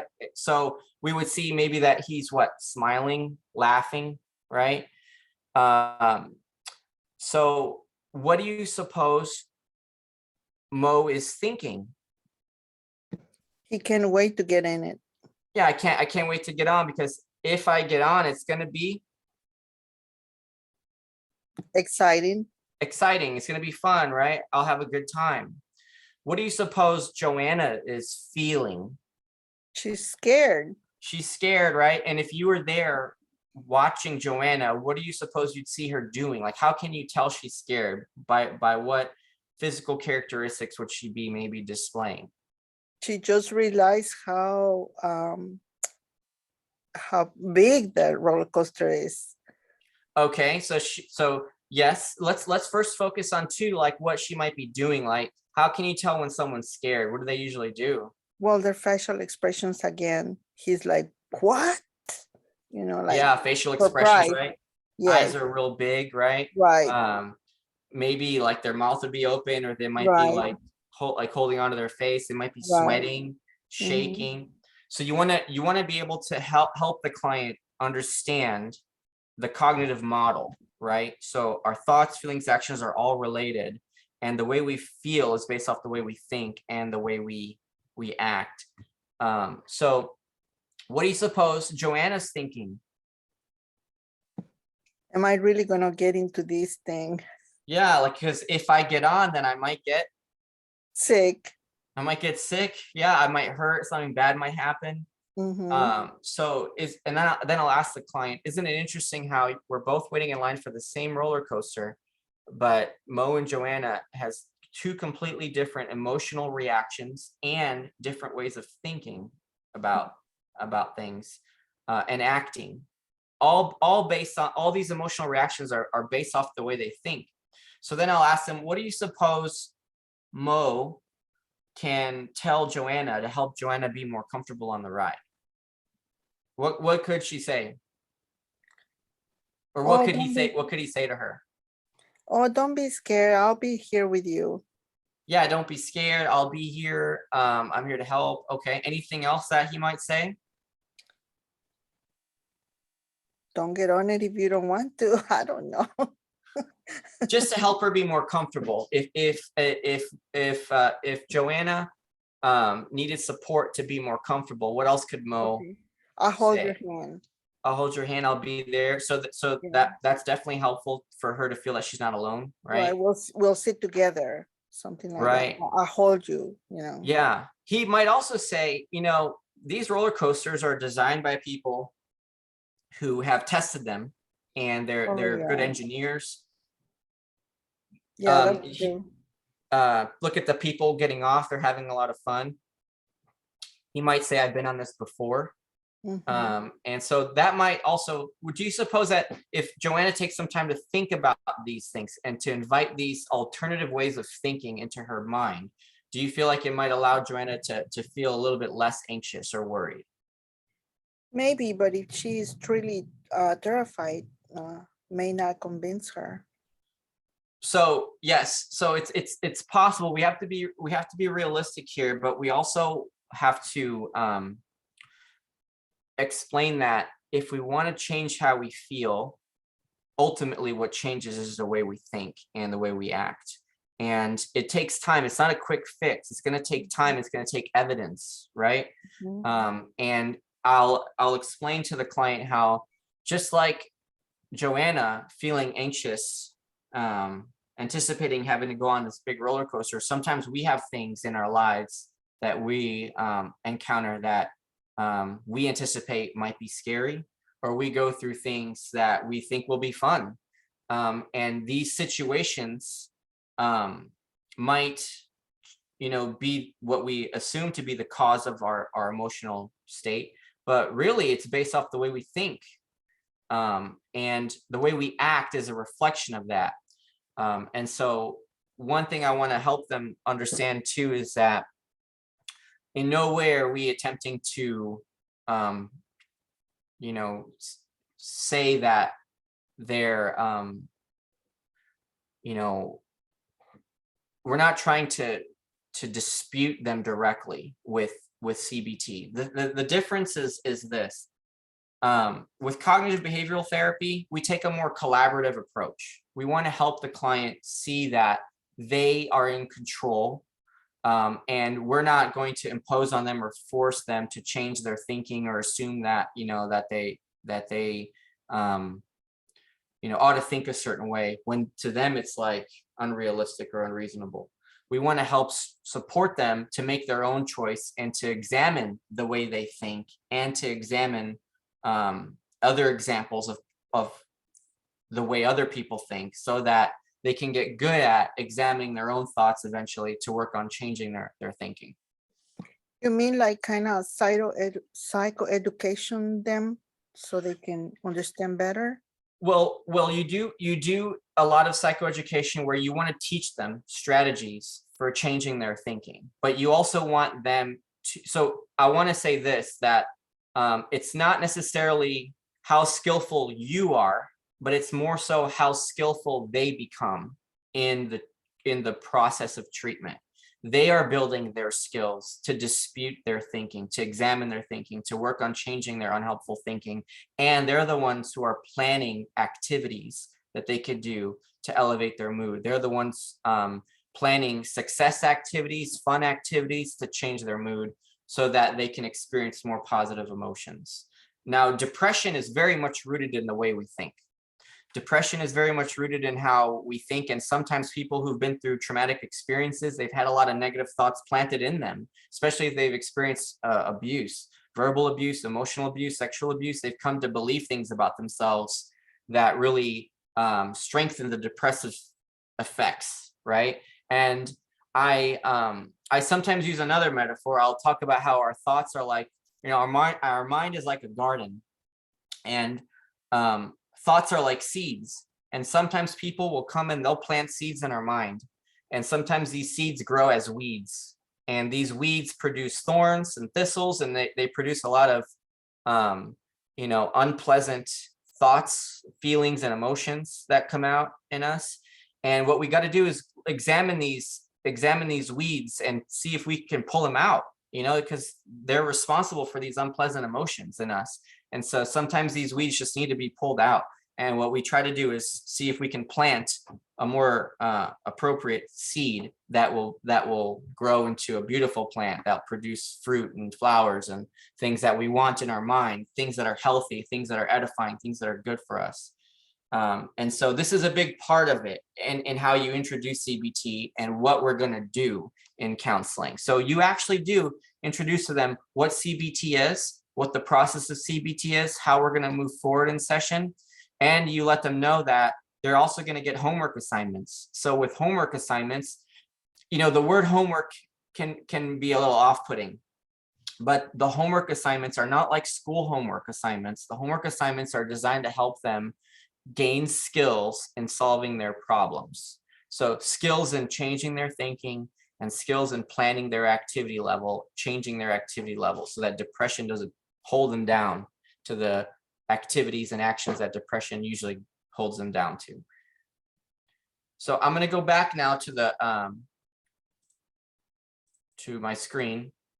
So while you're showing Mo and Joanna and you're showing this activity, you're going to be like showing this personality triangle to them at the same time. And it's good to have like a dry erase board or something visual.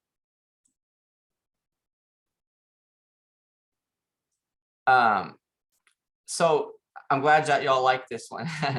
So you want to have the triangle there while you're explaining this, and then you want to go into exploring this concept to see if they understand it by having them explain to you examples of whenever they're feeling sad, what are some actions that they take?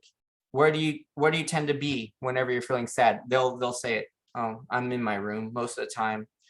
And what other actions? Well, sometimes I'll cry.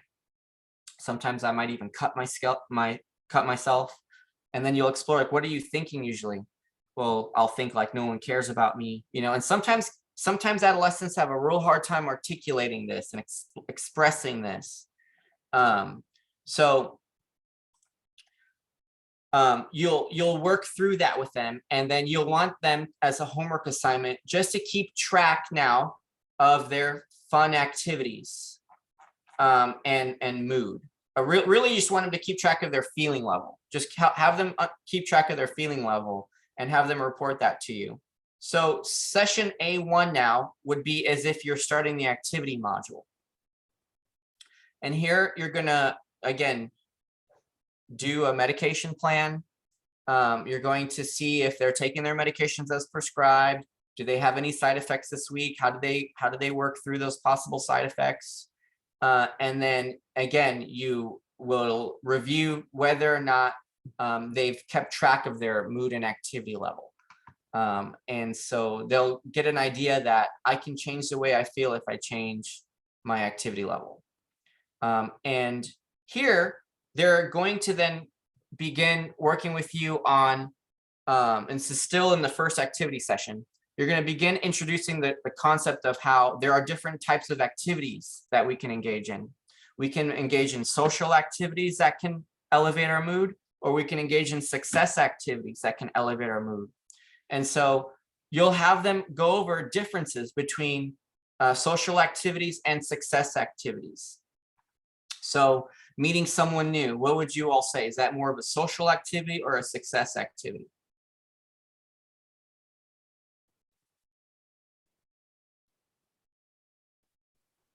Social. Social, yeah. Planning and organizing something. Success. Yeah, so you'll go down with them and have them explain what would be a social activity or a success activity, and what would be ones that they would like. Now, many times clients will be like, yeah, but I can't think of anything fun to do. I don't have any ability to do anything fun. I don't have any access to games. My parents can't afford to get me stuff. I don't have anything to do that's fun. So don't expect me to do anything to plan fun activities. Well, if they come at you like that, this curriculum has a whole list of fun activities for them to do. There's 2 full pages worth of fun activities listed here. And so you have this page from the SETI curriculum, and then in the Coping with Depression workbook, I'm going to scroll down, but you have this. Not this one. You have this. You have pleasant event scheduling with fun activities, where they go through the list, and then they can see how many times in the last 30 days they've done any of these things. So being in the country, wearing expensive or formal clothes. The way they came up with all this is through their research. They had done some qualitative research, and they interviewed adolescents on what are some fun things you like to do. And they compiled a huge list here of things. So it's the same list, but this is a little bit easier to read and a little bit more organized. And it's good because it allows them to rate how often maybe they've actually experienced this lately. But some things here are for mature audiences. So for example, there might be one here that says talking about sex or necking. That's a term they used, I guess, back then. But there might be things here that a parent will be like, whoa, this is like not something I want my child to talk about, or think about. So you have to be careful and use your clinical judgment here. But when you give them, a list of things, kind of skim through to see if this would be, something that would be appropriate for the child and the family. But there's things like being with friends, driving fast, that's, if they like doing that, it's not maybe something that they should plan because of safety issues, but just be aware of things that they like to do here. Being in the city, singing to myself, rooting for a team, bowling, dancing, wearing new clothes, talking about philosophy or religion, gambling, smoking. So these are things here that are listed that adolescents have reported that they like to do, but not all things are expedient for them to do. So, okay, listening to the radio. So I like using this one too. And what I'll do sometimes in session is I'll just go over this with them and I'll have them highlight or circle the activities that they would enjoy. And that'll be used for us to plan things that they can do during the week. Now, a life experiment is what you call homework in the SETI Teen Workbook. We call them life experiments because we want them to apply this to their daily lives. So they're really doing an experiment to see if anything worked for them. So what they'll do is they'll record their mood and daily fun activities in their mood and activity diary for that particular day of the week. And then they'll have a personal goal for what would be an appropriate mood and an appropriate number of fun activities that they'd like to plan to try to meet that level. And then here is where for the next session, you'll do a preview. Our study of fun activities will continue over the next several weeks. During the next 2 sessions, we'll develop a plan for increasing pleasant activities in order to change our mood. So then with session A2, again, you begin with an agenda and you begin with going over the medication plan. How are things going with taking your medications? Are you taking them as prescribed? Have you noticed any side effects? One thing I also want to say, this is not in the curriculum, but right now, all mental health agencies in Texas that are like all the local mental health authorities in each respective county, they are required to assess for suicidality. Like as we learned last month, the CSSRS is administered to every client with a depressive disorder at every counseling session. So every counselor and psychiatrist have to administer that crisis assessment. So you also have to make time to assess for that. So just kind of be aware for that. So we assess for suicidality every session too.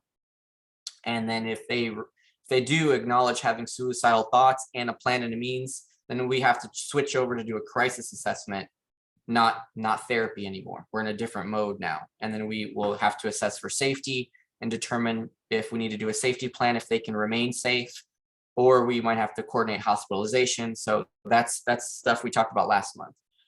But if they don't identify or acknowledge any suicidal ideations and that they've been managing symptoms well, but they still have depression, of course, we're going to work with them and continue treatment here. So you review their medications and symptoms and side effects. They come up with a new mood goal for the week. So here is, they'll look at their daily mood and activity diary, and they'll identify what's their lowest mood that they've had in the past week. They'll add one to this and write the number down. So if their lowest mood was 4, then the mood goal would just be 5. We're not trying to set them up for failure here, because it'd be impossible for them to go from like a 4 to a 7, in terms of the scale for what that would refer to. Let me back up a little bit. Whenever I show them the mood and activity diary, I might want to ask them, like, think of a time you felt the best you've ever felt. And what was that? What were you doing? What was going on in that moment? And then ask them, do you think you could even feel better than that if possible? Is it possible that you could have felt better than that, like in life? Like, maybe somebody might say that the day that I got a new PlayStation 5 was the best day I ever had, and I was feeling so happy. Do you think it's possible that you could feel even better? If that's possible, then that would be a 7. If not, then that getting a PS5 is a 7. Okay, that's like their best moment. The worst they've ever felt would be a 1, and you'd want to explore that with them. What would it mean to be a 1? What would it mean to be like the worst you've ever felt? Do you think it's possible that you could have felt even worse than that? And if so, then maybe the worst they've ever felt is a 2. So you want to help them get that range for what a 1 looks like for them and what a 7 looks like for them. And then going back down here for the planning of their mood level, this is sort of one way you can manage that. So what's your lowest mood you've had in the past week? Add 1 to that, and that would be your suggested mood goal. We're just going to try to go 1 point above that. Is it realistic? Is it a small step? Is it an okay goal for you? And so they'll write their goal for the minimum level of mood that they want to have. So here you do more discussion with them about whether or not their mood and pleasant activities are related. And you want to get to know them better here about what are the things you like to do. And here is where they'll rate with you, add the daily totals of activities on page 1.1. So all of the activities that they did that week, they'll add the total average number. They'll add the total number. And then how many days, was the data collected, total number of days, and then they compute an average.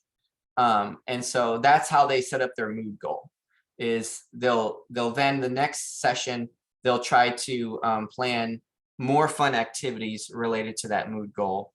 And they'll have a goal for their minimum level of fun activities. So if they had if their mood goal is to be a 4, and before that week they had, an average of 5 fun activities, then maybe that would be their activity goal for how many fun activities that they'll plan to do. You want to make it realistic for them. So if this is all about planning, what would my mood goal be, and how many fun activities can I plan? Okay, reward menu. I'm going to actually break y'all up into a breakout group soon, and I'm going to have you complete a reward menu with a partner, where you're going to talk with them about things that they can reward themselves with so that they can experience an elevation in mood. So what I like to do here with clients is to have them list 2 people with whom they like to spend more time with each week, but they don't usually get a chance to. Oftentimes parents might put, oftentimes like clients might put like aunt or uncle or cousins, or even like parents who they don't see very often. And that kind of gives you an indication that maybe they miss someone and they wish they could see them more, and that might contribute to their loneliness. Places that they'd like to spend more time but really get a chance to. So here you want to help them too with this, because maybe they like going places, but they don't say that, right? Well, I don't know. I don't really like going anywhere. I like being in my room. Yeah, but do you like to go to Whataburger, or do you like to go to the park or to the beach? And so try to encourage them to list things as far as places and people they like to see, people they like to see more often, and places they like to go more often. Things. Have them list some things that they like to have, but of course it's got to be things too that are realistic, things that they can afford, right? Oftentimes they might want to put something like a PS5, right? But that's very expensive, and that's very difficult.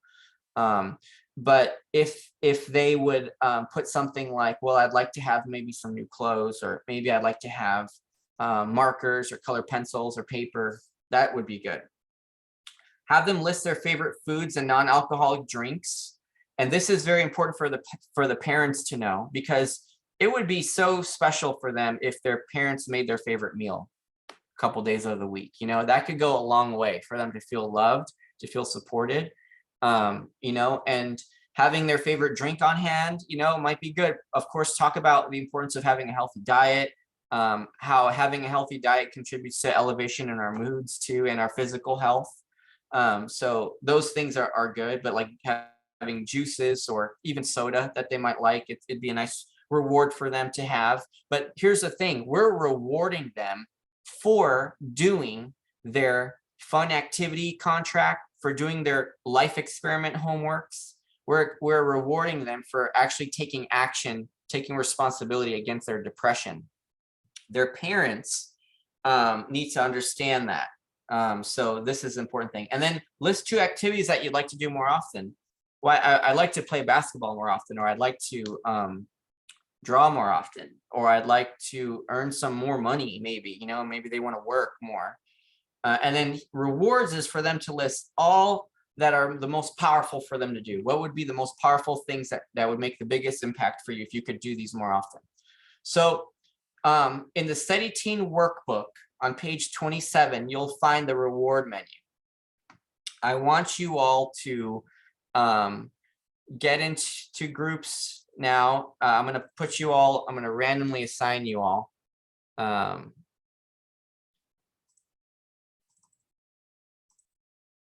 2 participants per room, and you'll do this activity with each other. I want one person to facilitate the role of a counselor, the other person to be the role of a client, and then you can switch.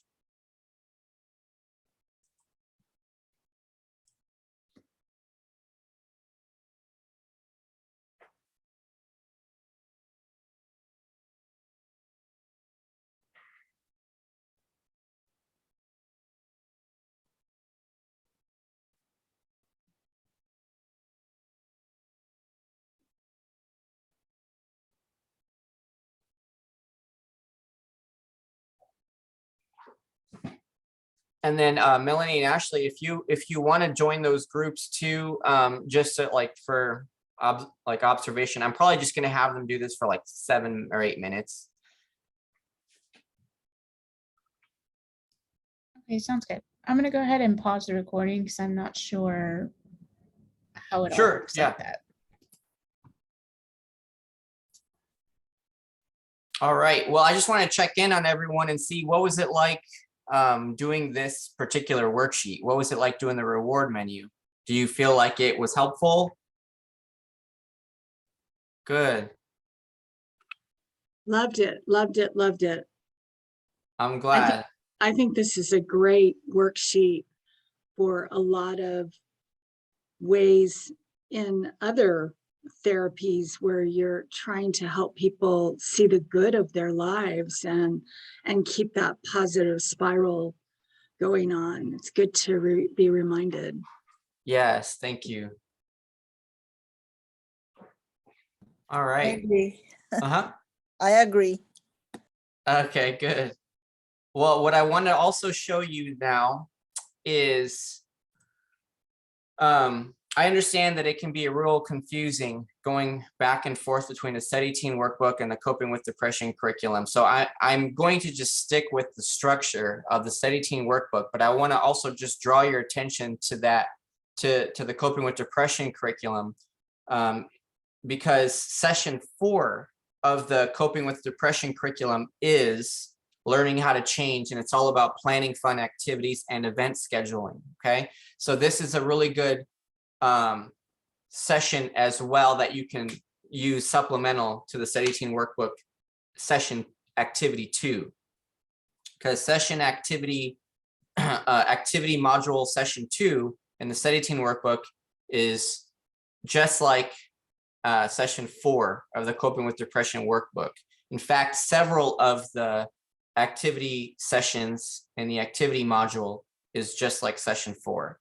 Session 4 is a very big, robust session, and it has a lot of those components in. But here's another graph that's helpful for them that they can use to graph their mood and pleasant activities, where they would use like a red pen, for example, to rate their mood for the days of the week. And the mood would be like rated on the right-hand side, and then they'd use another pen or marker to rate their activity level, and that would be like on the left-hand side. And they can rate how many fun activities they did based off of their mood and see if there's a relationship there. So it's a neat way to do that, and I think a visual depiction of that is here. So that's another neat way to do that. And they basically do the same thing here with this example. But what else is cool about the Coping with Depression curriculum is it has a lot more in-session practice questions and activities, asking them, what do they notice about certain days of the week that help elevate their mood? What else can they think of that's related to doing pleasant activities? So here's the reward menu again, the same worksheet in this curriculum. Pleasant events contract, where they plan, how many activities they plan to do next week, whether or not they met their mood goal. And here's what a homework assignment looks like. And they have a quiz that they take. And taking a quiz can be helpful in a class format. You can give this quiz to your individual client too, if you want. But here it's like where they would rate the steps to plan for change, so for example, like first step here would be Observe yourself and take a baseline. Observe yourself and take a baseline count, right? So they would have to go ahead and put these in order, and then name 2 characteristics of good goals. Good goals would be, and here you can see in the manual, Here it gives you an outline of what those things are. Here's a review of quiz 3. And then here is, here it gives you detailed instruction about how to implement this session and questions that you can ask them. Here it talks about using a black pen and then a red pen. And then for doing the homework, like, okay, analyzing the data, and then for doing the homework, things that they could do. Hold on, I'm looking for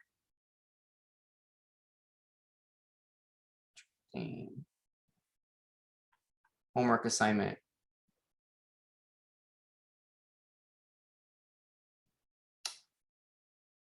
Here's the quiz. Oh, well, anyway, this is really helpful. And going back to the workbook, here it gives like 2 characteristics of good goals, which would be something that they could list would be planning a goal that is realistic and planning a goal that's like attainable, like one that's not going to be expensive or something that like if it's a mood goal, a goal that's realistic, and if it's an activity goal, one that's also realistic, that's not going to be hard to implement. All right, so going back to the Study Teen workbook, now we're in session 3, setting goals again. Again, you begin reviewing medication. And then you talk about possible side effects, possible solutions if they experienced any. They again talk about how they can improve their mood and activity level. My goal for the next week is to do at least 5 fun activities each day. Each day that my daily total is 5, I will reward myself with, and then maybe like I will reward myself with some relaxation time, or I will reward myself with extra time watching TV, however they want to reward themselves, but it's got to be supportive of their treatment. And so they come up with their mood goal, that how many times of the week do they actually meet their mood goal, and then goal met next week, is what they're going to project to meet for next week. Goal met for the 3rd week. So they'll keep this worksheet. And then the next one is they'll look at patterns, other patterns. What patterns do they recognize? So this is kind of self-explanatory, but look at your mood and activity diary. Are some days of the week, for example, weekends, associated with pattern changes in your mood and activity level? So this is where you have to take some time really just processing with them. Like, what did you notice that was different this week? If their mood drops, talk about like, what was different? Like what was different about your activity level this week? Like, what did you do? Where did you spend your time? What were you doing? Maybe they'll talk about how they were scrolling pages on social media for hours and hours, and if that's the case, then, was there a reason for that? Or was there something that was drawing them there? Or, was there something that they could have been doing better to spend their time? To help elevate their mood, because it all has to be related to that. What could you do to change some of these patterns and create more opportunities to do the pleasant activities you listed? Place to start by the idea or strategy above that would make the most difference. So you spend time talking about that, and then you give them a life experiment. Again, try to maintain your fun activities at a specific level. Follow the terms of your contract, either page A2.5 or page 3.2, by keeping track of whether you achieve your goal on a daily or weekly basis. Give yourself the reward you have selected if you're successful. Continue tracking your pleasant activities and mood every day using your mood and activity diary. And here now they're going to start planning success activities with you. Write the total number of fun activities that you did today in your mood and activity diary. If you did enough fun activities to meet your daily goal, put a check mark in the appropriate box on your contract. And then they'll do the next session, session A4, making a plan work. Here again, you have the medication plan. How are things going with their medications? Any side effects? And so for making the fun activities plan work, here's where they're going to go over with you. Which of the following might be helpful for you? Check all that apply. Scheduling pleasant activities in advance. Don't let yourself back out or give excuses. Make a commitment to do more pleasant activities. Set aside blocks of time for things you have to do for pleasant activities. Make a to-do list. Let's talk about this. What do you suppose could be a challenge for adolescents doing fun activities? What could be a barrier?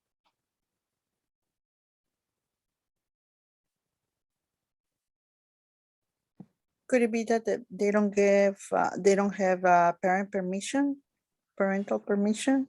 Right. They may not have parental permission. Very good. So you might encounter that. Also, Chelsea put finances. So maybe they just feel like there's nothing that I can do that I can afford.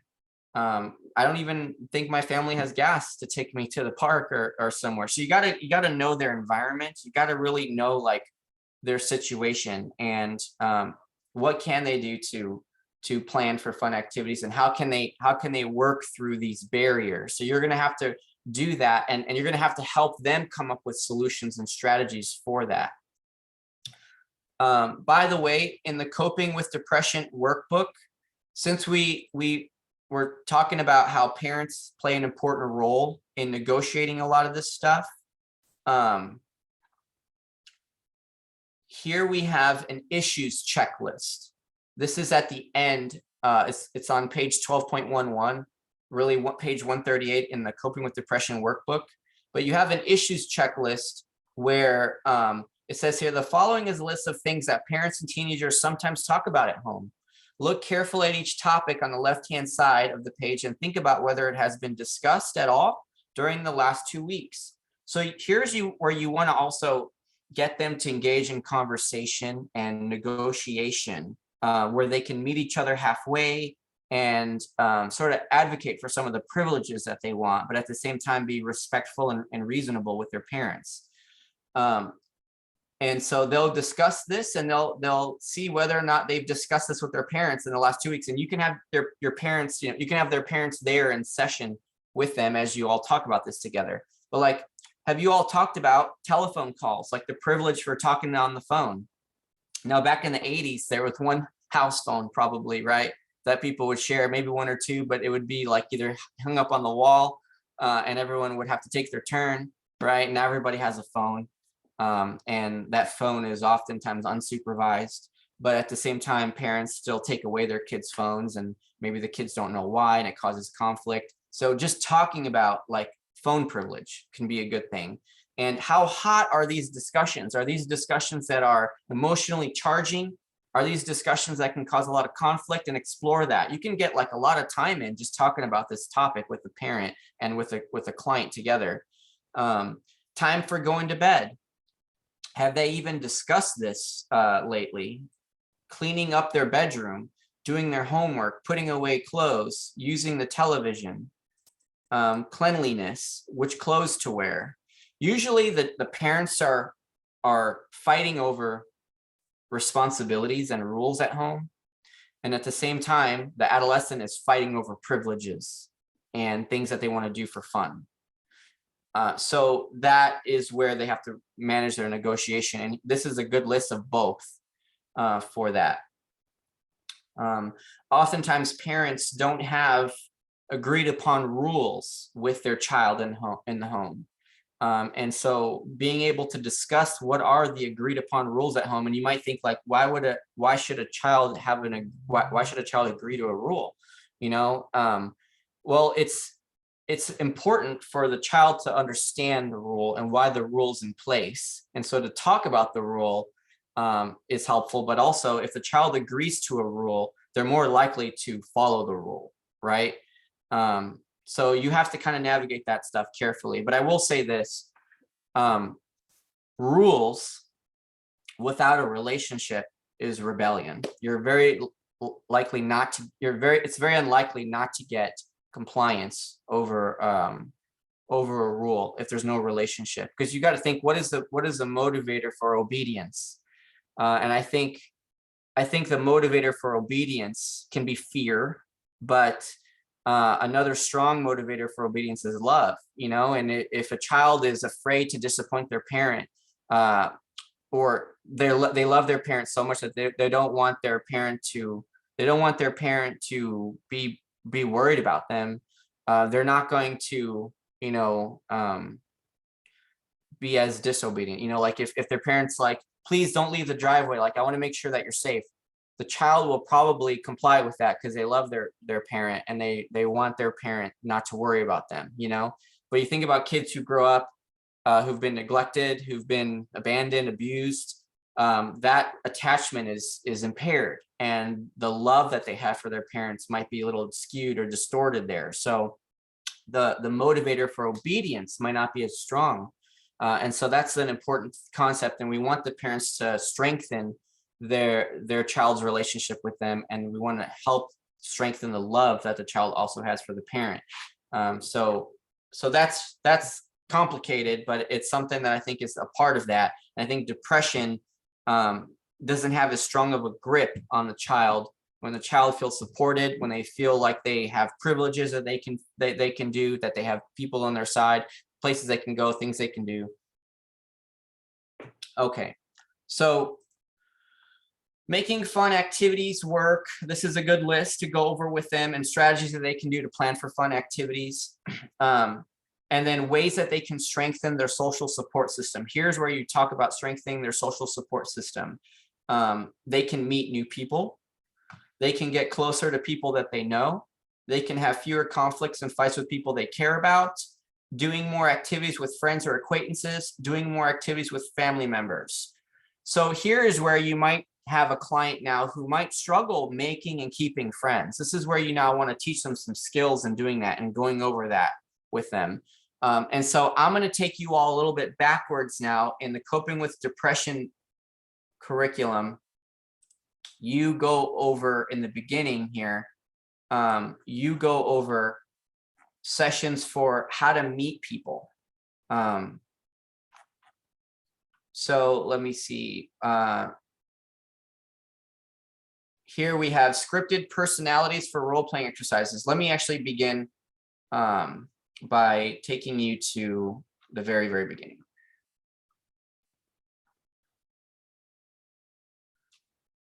So here, in the first session, you actually, in the coping with depression curriculum, you're actually going to have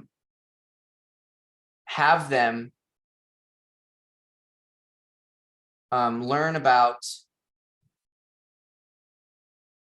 how to engage in conversation. This is starting a conversation. Okay.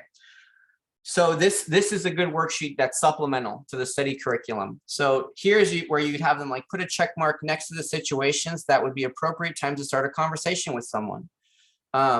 If someone's reading the newspaper, that's probably not the best time to start a conversation because they're already engaged in an activity. If a person smiles at them, then that's probably a lot more of an opportune time to start a conversation. All right, the person's alert, they already made contact with you, eye contact with you, they smiled with you.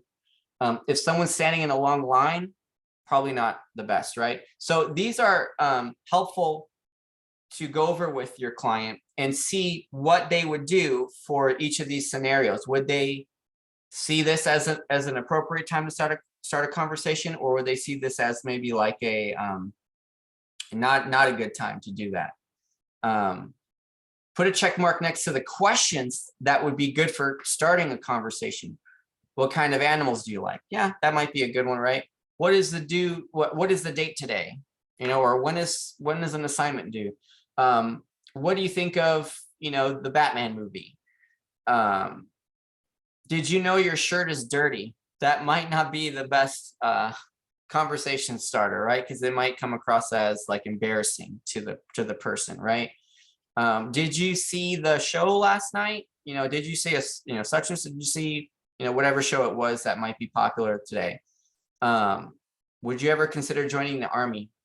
Maybe that question might be out of context, right? So certain questions might be an appropriate question if you're talking about the military, right? What did you think of so-and-so's class? What time is it? So some of these things might be good to have as conversation with them about opportune times to start a conversation And then here's where they would, again, this talks more about social and success activities. This is another worksheet for that. Here's more of a quiz for social activities. Okay, here's where you have some role-playing activities that you can do with them. For example, number 2, Bill is shy. He finds it hard to introduce himself. He has a lot of good ideas, but most people don't know about them because he usually responds with short sentences like, yeah, me too, or no way. Bill would like to speak up more often, but he doesn't feel comfortable doing it. So here you would have them do a role play activity with you, where you would actually engage in a conversation and have them kind of learn the skills to start a conversation, maintain a conversation. And that can be very valuable for them because it'll give them more confidence to engage in social situations, right? People who struggle with depression and anxiety, they anticipate often that like, well, if I go up to someone, they're going to reject me, or they're just going to give me a short answer. They're not going to want to talk to me. And maybe they don't realize that it's not so much about them, but it's just the wrong time to talk to them, or it's just the wrong approach. And there might be a more helpful approach to get that engagement going. So that would be good. Now, you know, this curriculum has examples for boys and girls, but we have to be respectful to clients who don't identify, you know, as cisgender. So, you know, any of these scenarios are good for anyone, really. Samantha finds it difficult to leave conversations. She doesn't want to hurt anyone's feelings, so she gets stuck in a conversation that goes on forever with people like Stan, who monopolize the conversation. So maybe you can have a role play scenario like that too. So one thing I'm going to do now is give you all a break. We are at the end of the session 4 curriculum. And we're going to begin now the thought module. And the thought module is my favorite module. So when we come back, we're going to talk all about the thought module and how we can help clients change the way they think. That's one of the hardest things about treating clients with depressive symptoms. So we're going to take a 10-minute break, and then we'll come back at 12:14.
All right, I'm going to give everyone a few seconds to come back.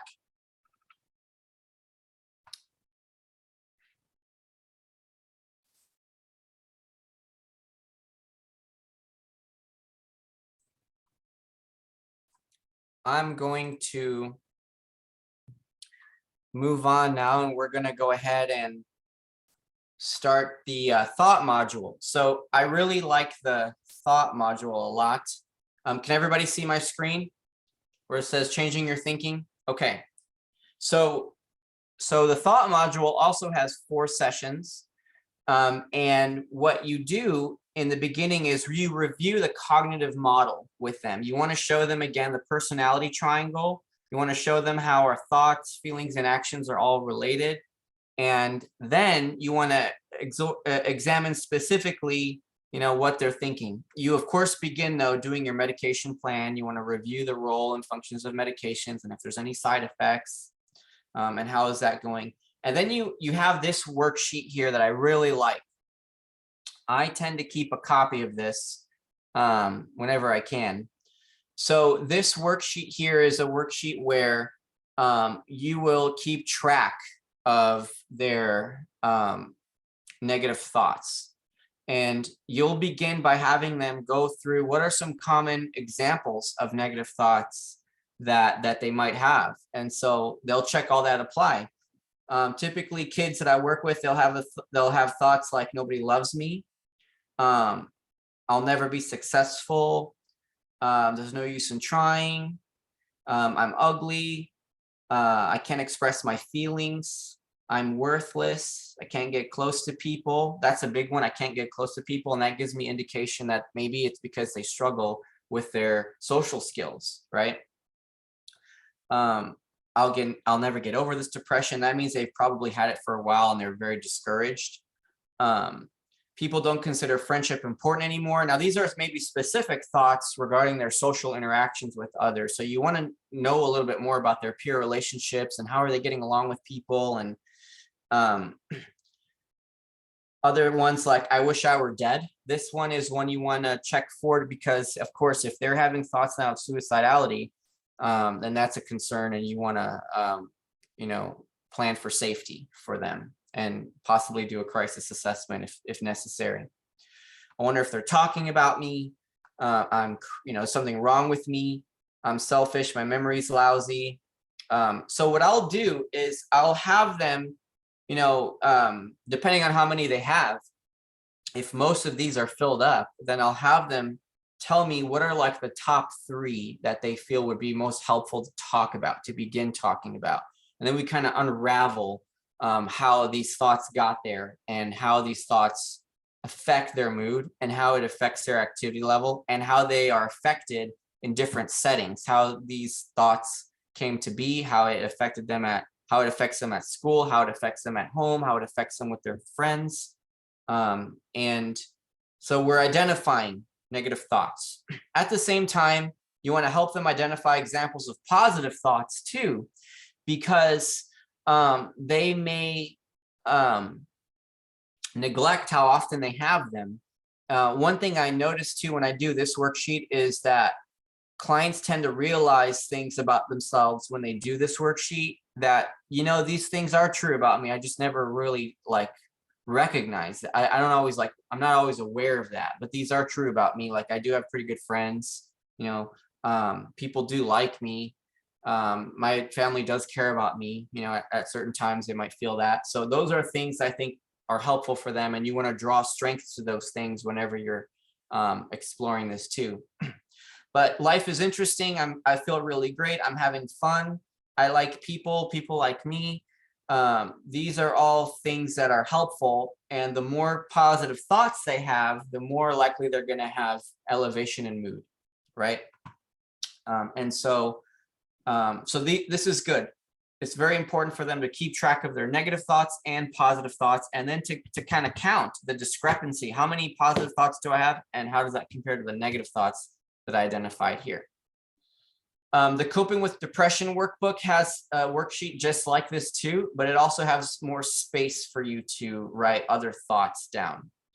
So here's where they keep track. How many total positive thoughts do I have, and how many total negative thoughts do I have? And now you want to help them see how they can counter a negative thought with a positive one. Now, this joke, so this curriculum has jokes in it, and some of these jokes, like some of these things are not very helpful. I tend to skip them. This is one I'll skip, where, you know, their pet died, they're at the vet, and then he says, well, the good news is that he won't be scratching your furniture anymore. So some things you might find to be distasteful. So anyway, I'm gonna just skip some of these. So negative thoughts tracking. Here's a negative thoughts tracking log. Now you want them to get into the practice of tracking their thoughts. It's really important that they do this at home for their life, as part of their life experiment, right? Or homework, right? You want them to get used to tracking their mood, activity level, and you want them to keep track of their thoughts. So they're very good at playing the role of a detective, of a researcher. We're trying to do research on our mood and how we can find out things that change our mood. So here they'll keep track of what negative thought that I have, and at the same time they're learning about activating events. So here's where you're going to introduce the ABCDE model, the ABC model as this curriculum considers it. But you're keeping track of activating events or situations that may have triggered a particular thought I had. So if they were having to, maybe they recognize the negative thought like,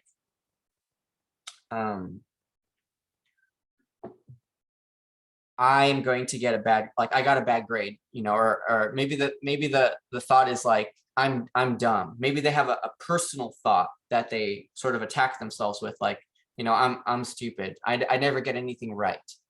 What is the activating event that caused that thought to come up? Well, maybe it was an announcement that the teacher made that there's going to be a test this week, right? So then they have to write that down in that space. And then they have to write a positive counter thought.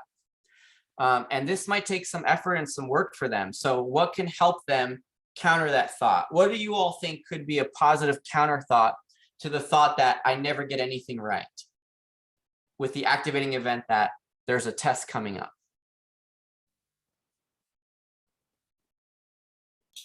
Look at their grades. Okay, so yeah, let's examine the evidence. Let's look at my grades to see if that's true, because maybe there might be some grades that are high, and that might help prove that you do get some things right. You know, if you never got anything right, then you would have failing grades all across the board. So it's good to look at the evidence and see.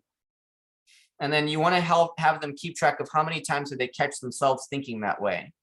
Now, if they don't do this worksheet during the week, don't worry, don't make them feel like they failed at something, because like these worksheets and life experiments, homework assignments, they're really meant to just be seen as optional, but it's highly encouraged. The curriculum has them in place for us to review them every session. So you want to review if they've done their homework before, and you want to assign homework now, but all the time that the client has the option not to do it.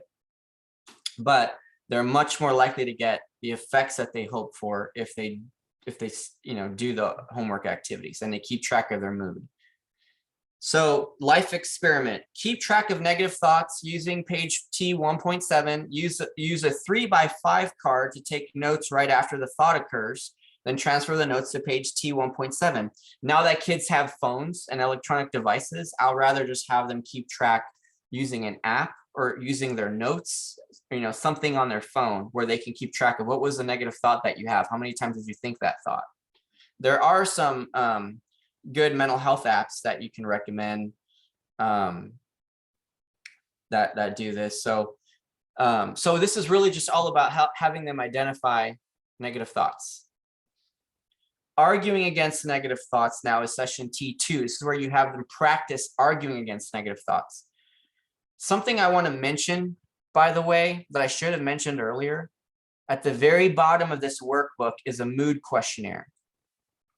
This mood questionnaire is actually the Center for Epidemiological studies depression scale, the CESD scale. It's a valid and reliable measure for depression, much like the Beck Depression Inventory, which is another assessment that's recommended that you can use to supplement this curriculum. But this is one already built in. It's an evidence-based, it's a reliable and valid measure.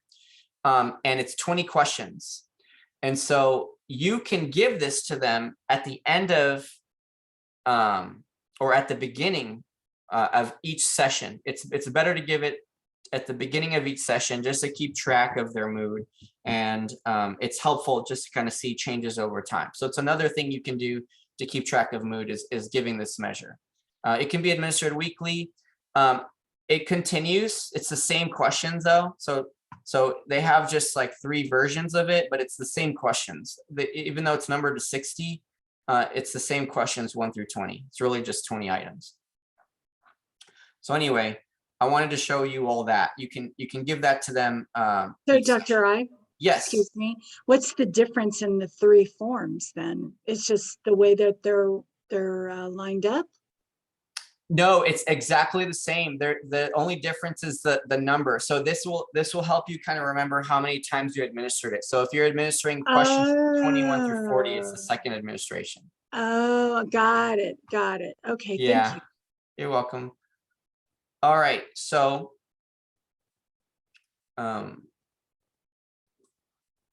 okay, so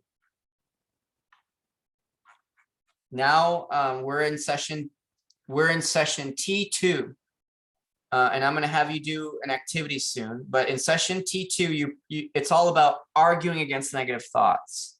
Now, this is a hard session because this is where the client now might be holding on to certain thoughts. Sometimes the depression that they might be feeling is anchored by these thoughts that are holding them captive, and the client sometimes takes the side of the depressive thoughts, right?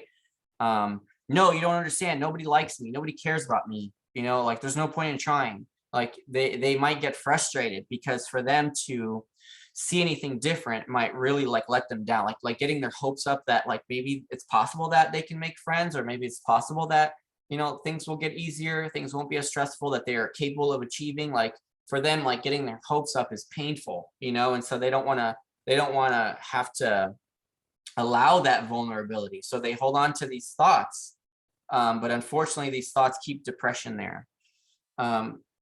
So how do we argue against negative thoughts? You want to do this collaboratively. You don't want to necessarily dispute right away. However, there is a point in time to do that. One thing that Albert Ellis would say when he would do RABT, he would say that core conditions, this is kind of his critique on person-centered therapy. He would say that core conditions like being genuine, demonstrating empathy, unconditional positive regard, the theory behind that is that the inner working capacities for healing and growth will be activated when a client feels supported, right? However, clients have this tendency, people have the tendency to indoctrinate themselves with negative thinking.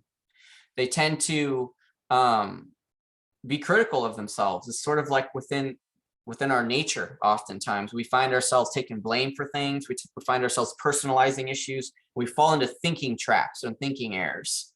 And so Albert Ellis would say that we need to attack those thoughts directly, because the client will just go back into the pattern of indoctrinating themselves with these negative thoughts again.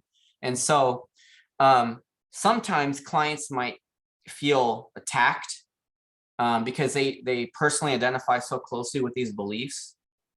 So Aaron Beck would approach things a little differently. He would approach things more collaboratively, where he would ask clients whether or not these thoughts are helpful and whether or not they think these thoughts are true. And they would, explore together collaboratively whether they're helpful or true. And one thing you can do is the 3 C's technique. This is called the 3 C's. It's catch, check, change. Catch, check, change. So if a client's talking in session and there is a thought that comes up, or maybe you want the client to recognize the thought, you could play like a game of hot potato where you toss like a stress ball to them and they have to catch it. And when they catch it, it's like, oh, that means catch the thought. What was the thought there? You were just talking about how your friend didn't answer your phone call or your text message, and now you said something about that. What did you say? Oh, well, my thought is that they don't want to hang out with me anymore. Let's talk about that. Is that thought helpful? Let's check it. That's the second part. Check. Is that thought helpful? And is that thought true? You know, and then you examine the evidence behind that, you know, and really, is it supported? And then change. You work to change it. What would be a more preferred alternative way of thinking about that thought? Well, my friend might be busy. He, you know, sometimes he gets in trouble and he loses his phone privilege. You know, that might be an easier way of looking at things, a more helpful way of looking at things than just assuming and jumping to conclusions that they don't want to hang out with me anymore. You know, so those are some strategies that's helpful, but you want to get into the practice of helping them argue the negative thoughts, not you arguing it out of them, but helping them argue against their own negative thinking. So again, you review medications and then you introduce the ABC model. So A stands for activating event, situation, right? That goes on. B is a belief and C is a consequence. Sometimes I like to explain it like this. Imagine a black cat crosses the street. How would people feel if a black cat crosses the street in front of them? Some people get this, some people don't. What is a common emotional reaction to a black cat crossing the street? Isn't it supposed to be that something bad's going to happen or it's a bad day? Okay, right. Yeah. So they might have a reaction like they're scared, right? Or they're feeling worried because they're thinking that this is bad luck. Because a black cat crossed the street in front of me, this is bad luck. Something bad's going to happen to me. I'm going to turn around. I'm not going to work today, right? All from the activating event of the cat crossing the street. But if they were to ask like a veterinarian who works with cats all the time, if a black cat crosses the street, their emotional reaction might be like, oh, like loving, right? What a cute cat, you know, on their way to work or whatever. Hope that cat's got, you know, an owner or whatever. They might be thinking that's just an ordinary cat, right? And they won't have the same emotional consequence of feeling worried or anxious. So it's really important that we help a client understand that changes in the way we feel comes from changes in the way we think. And this is an easy model to show them, the ABC model. So this is the activating event, belief, consequence, emotional consequence model. Bill and Steve live across the street from each other. Bill feels depressed while Steve feels happy. What are the emotional consequences for Bill and Steve? So this is where the client would have to say, okay, well, Bill's emotional consequence is depression, feeling depressed and sad. Steve's emotional consequence is happy. Bill and Steve both look out the window. It's October and it's raining again. They both notice that the rain affects their feelings. What are the activating events for Bill and Steve? Well, for both of them, it's the rain. That's the activating event, the rain. It's October and it's raining again. Bill looks out the window and thinks to himself, this is awful. Summer's over and now it's gonna rain nonstop for 6 months. I can't stand the cold and the clouds and the cold. This is horrible. I'll never have any fun now.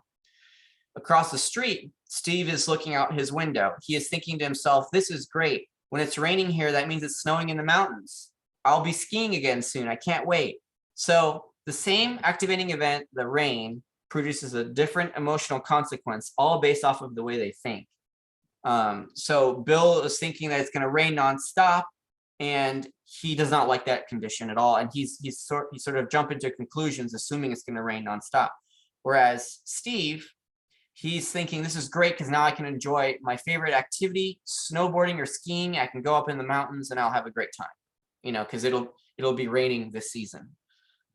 So very different way of looking at things, right? So you continue giving this example to them, and you want to help coach them on questions that they can ask themselves to create positive counter thoughts, right? So is there another way to look at this? Is there another way we can look at this situation? Having this available visually is very important, and having this as a worksheet that you pass out is very, very helpful for them. So is there another reason why this would happen? What's an alternative way of thinking about this? just kind of keep these questions in your repertoire, in your toolbox, right? Just have them ready so that you can kind of get into the mode of like Socratic questioning, guided discovery, where you're helping them practice countering their unhelpful thinking, right? Even if this were true, what's the worst that could happen? Like if your friend doesn't want to hang out with you anymore, what's the worst that could happen? Well, I'll be alone. You know, I won't have anyone to hang out with me anymore. Okay. Even if this were true, what's the worst that could happen? Even if this were true, what's the best that could happen? Well, maybe I'll meet somebody else, or I'll have more free time now to do my own thing. What will be the most likely thing to happen? Well, I'll probably hear from him again. Is there anything that I can do about this? Is there a plan of attack that you can do? Well, maybe I can reach out to him more often, or I can go and, you know, go to his house or something. Has this happened to you before? Check for the evidence. It's very important that clients check for the evidence. And has this happened with other people? Check for the evidence. So we want to help free a client's mind from the negative thoughts that they've been kind of duped into believing. And what's challenging, especially with people who've experienced trauma, is that those thoughts are kind of like seared into their mind. You know, like these experiences that they've had are so painful that they've developed these, you know, they develop certain thoughts like people can't be trusted, don't get close to them, you know, because they need to protect themselves. So that's a whole nother sort of situation, which we'll talk about when we talk about trauma and stressor related disorders. But for depressive disorders, oftentimes it's similar, where they have bad experiences that have happened to them, rejection, taunting, being bullied. Those experiences often produce a lot of depression in adolescence. And so helping them see their strengths, their worth, their value, as a means to counter those thoughts. Like if someone comes to believe that they're worthless, that they're unlovable, unlikable, well, what are the characteristics about them that make that true? You know, explore that with them and see, like, does depression really stand here? One metaphor I like to use is to take depression to court. Imagine we're in court and we're on the client's side. We're serving like as their attorney. And on the other side, we have, you know, we have depression trying to make a case against the client, the prosecutor, right? Trying to say that, you know, Jimmy is worthless. He has no value. He's terrible at what he does, and there's no point in making friends with him. You know, we have to examine the evidence here. Let's see, is that true? Is that helpful? Let's call the evidence, you know, let's call so-and-so to the stand, you know, and you want to use that metaphor. It can be very powerful. And when they get into the practice of thinking about things that way, that's great, especially if your client somehow happens to say that they like watching shows with, you know, criminal justice, or they want to be a lawyer, like that would be really good. So using that as a means for helping examine evidence, changing our thinking, can be very powerful and helpful. You know, especially when you explore evidence like this, like imagine they tell you stories about taking care of their pets, or they're the ones who people call on to babysit, right? Well, what does that say about you? It says that you're dependable and that you're caring. Does that sound like somebody who doesn't deserve to live? You know, and so like those are questions that they have to like argue against, you know, and it'll help free their mind from some of these thoughts that they're held captive to. So getting practice and challenging these thoughts is very important. And here for the life experiment, they have the ABC model worksheet that they take with them. So here you see ABC form. A is the situation, B is the thoughts, and C is the emotional consequence. Here's an example that's outlined for them as a model to fill out this worksheet. My friends were invited to a party and I wasn't. So their thoughts were, well, nobody likes me. I'll never get asked to a party. There's something wrong with me. But here are their emotional consequences. They feel sad. They might feel angry. They might feel lonely. What are other ways to think about this? Well, it's not the end of the world. I've been invited to parties that my friends weren't invited to before. I have other friends. What's the evidence for and against your beliefs? Well, for this was that I wasn't invited to the party. My friends have been hanging out with other people lately.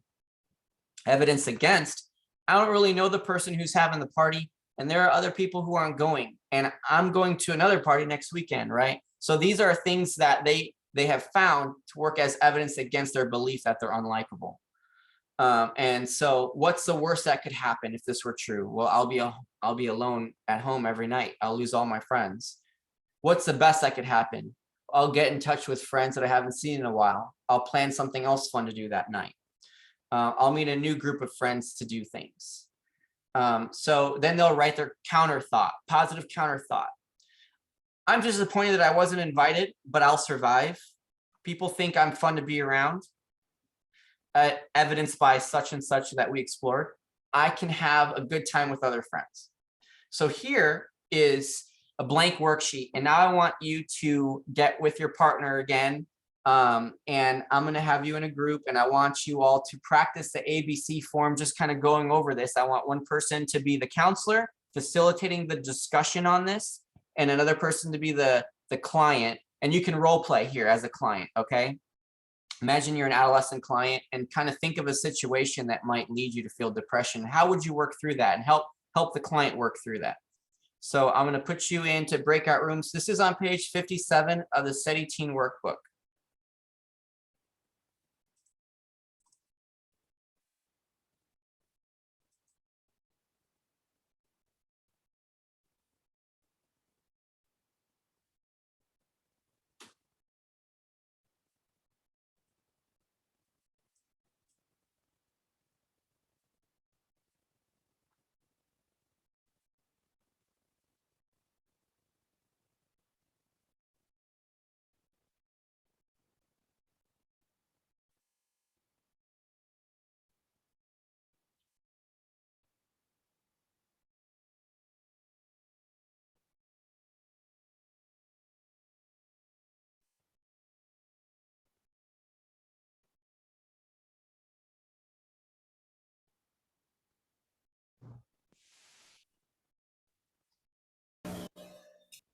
All right, everybody's back. So I just wanted to check in and see, what was it like doing the ABC model worksheet? Did you find this activity helpful? What was it like in your role play? Awesome. Good, good. Do you see how maybe like the process of examining particular thoughts and the questions about whether or not there's evidence for and evidence against these thoughts can be helpful for the client to really break those thoughts down into more realistic decisions about them? What examples does anyone have to share? I know you all role played, but.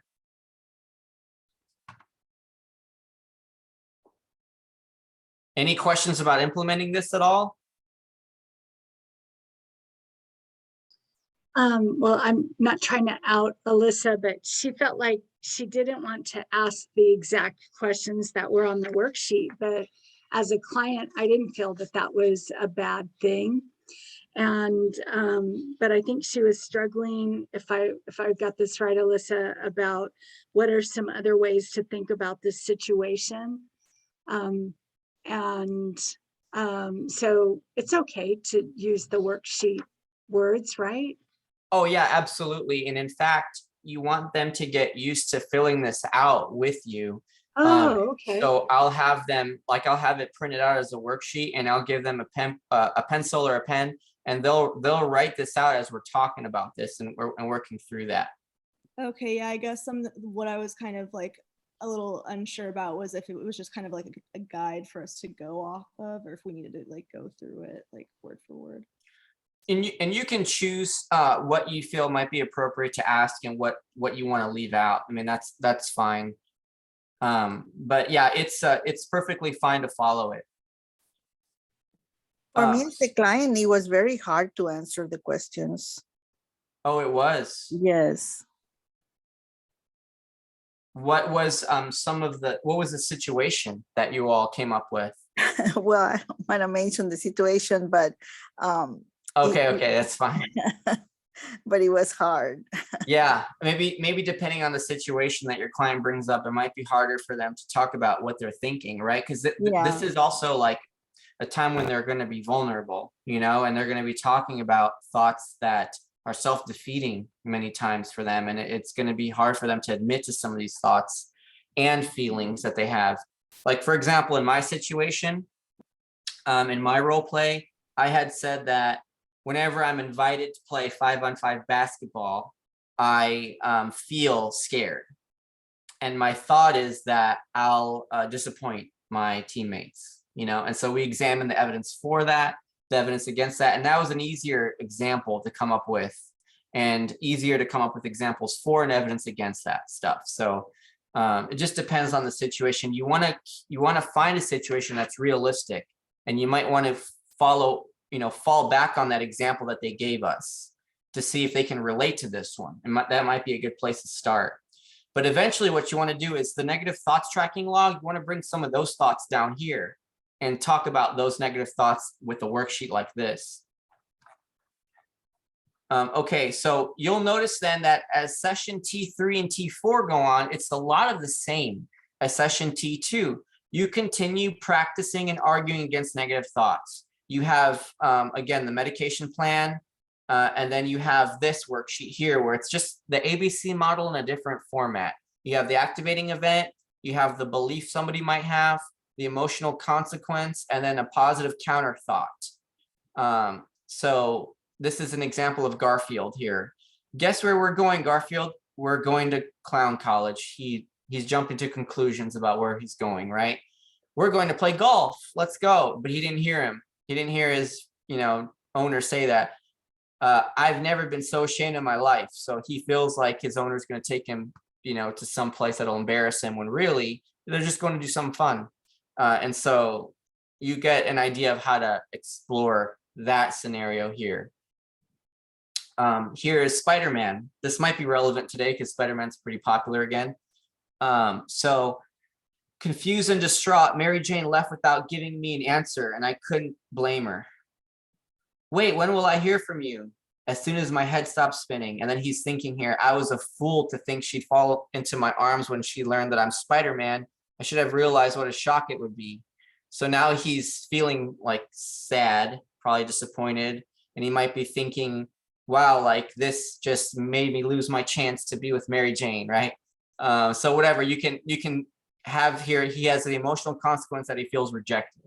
And maybe you can ask questions like, can you relate at all to this situation? And see what the client might say, to talk about this stuff. But what would be a positive counter thought? Well, maybe she, just needs some time, and, we're still friends. Maybe there might be a positive counter thought that he could have, right? Then here's another helpful worksheet. Write a more realistic thought for each of the unrealistic thoughts below. All the important people in my life, especially my parents or my friends, must always approve of what I do. So here's where you can help them see some of the thinking errors and the must and should statements that people fall into. We fall into traps by using absolute thoughts sometimes, by using language that's absolute. All, always, must. I have to be popular or smart, the smartest all the time in everything I do in order to feel like I'm worth something. People, including me, who do even one thing that I disapprove of should feel guilty and should be punished severely. My unhappiness is someone else's fault. I can't help feeling the way I do. It's terrible when things aren't the way I'd like them to be. When something seems dangerous or something could go wrong, I must constantly worry about it. There must be a perfect solution to human problems, including mine. I can't settle for less than the perfect solution. So you might encounter clients who have very high standards or expectations, or are very hard on themselves, and maybe they can talk about examples where times that they've been very hard on themselves, right? I must get an A in this class, otherwise I don't deserve to be a counselor, right? Maybe you've said that to yourself. So those are some things you got to think about. Am I exaggerating? What is the evidence for this belief? What is the evidence against this belief? Will this make a big difference to me in a week, a month, a year? Are there other possible interpretations of this situation? How likely is it awful thing that I'm anticipating to really happen? Will I be okay even if this is the case? What would happen if I don't believe this anymore? What would change? These are very tough questions that people ought to spend some time on and talk about that with you. And it's very fun to do that in a group. And then for a life experiment, they do this for homework. They do the ABC worksheets. Then there's also a rapid fire technique practice worksheet where they write an activating event. And then all the times these negative beliefs showed up, they have a challenge to that belief. And you want to do this quick with them too. And I do this as a practice in session. We'll do a practice rapid fire, challenge the negative thought with a positive counter thought immediately. I'll have a list of negative thoughts and I'll have to counter it. I'll have to keep countering it. And so you do that. Yes. So it's like you're building the muscle of grabbing that, catching it, right? Catching that negative thought, turning it around so that way they don't spiral down. They're catching themselves before they can go a couple of rounds. Exactly. Yes. It's really important that we practice, and you want to kind of sell the idea of practice. And here's why. So imagine someone is playing a game of basketball, you know, and not necessarily a game of basketball, but imagine somebody who plays basketball shoots their basketball with bad form. They like shoot it like cross-armed or something, right?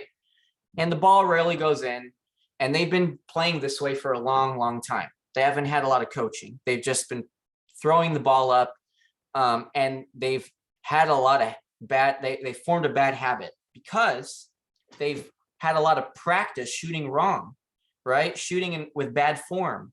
And when you think about a client with depression, they have had a lot of practice thinking with bad form, thinking negatively. They've had a lot of practice thinking, I'm no good. They have a lot of practice jumping to conclusions. They have a lot of practice blaming.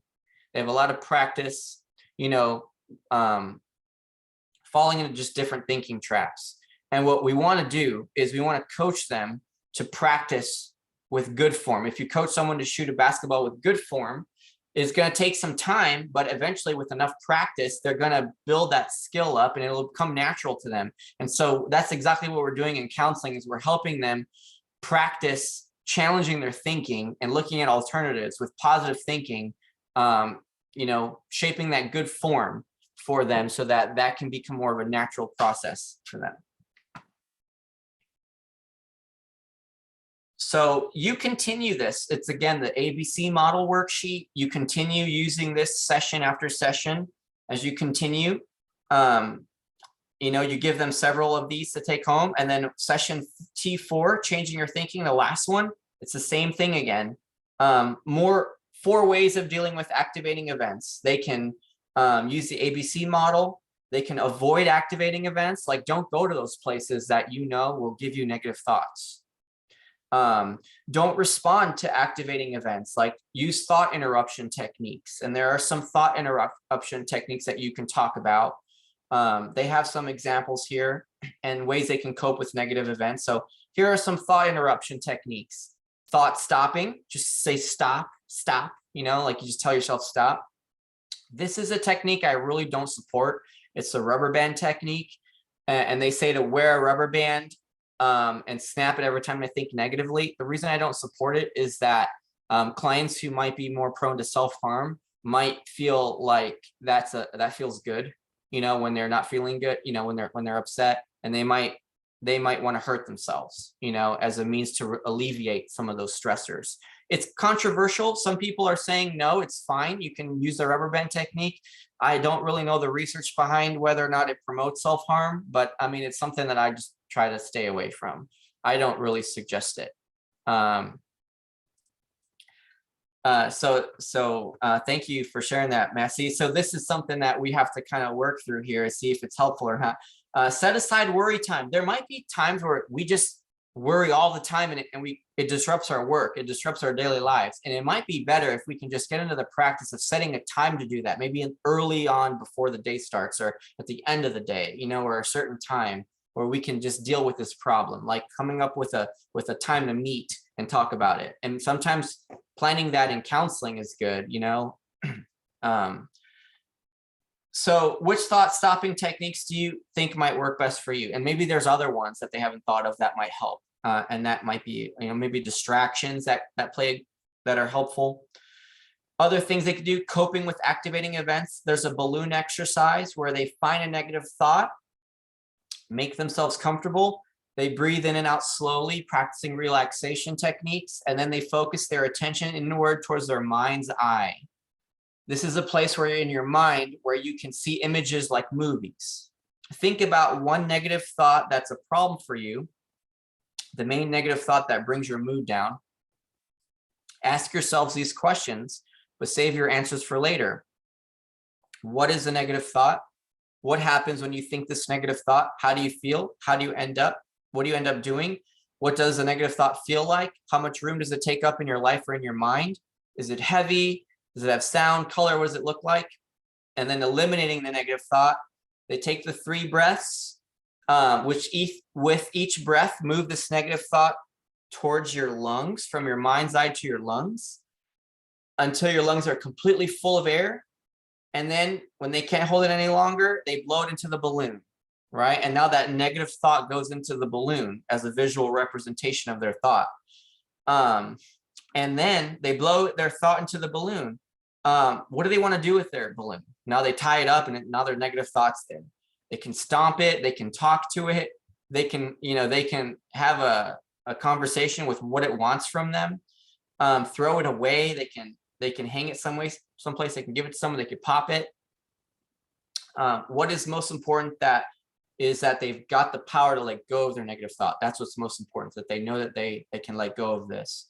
And see if that exercise helped them.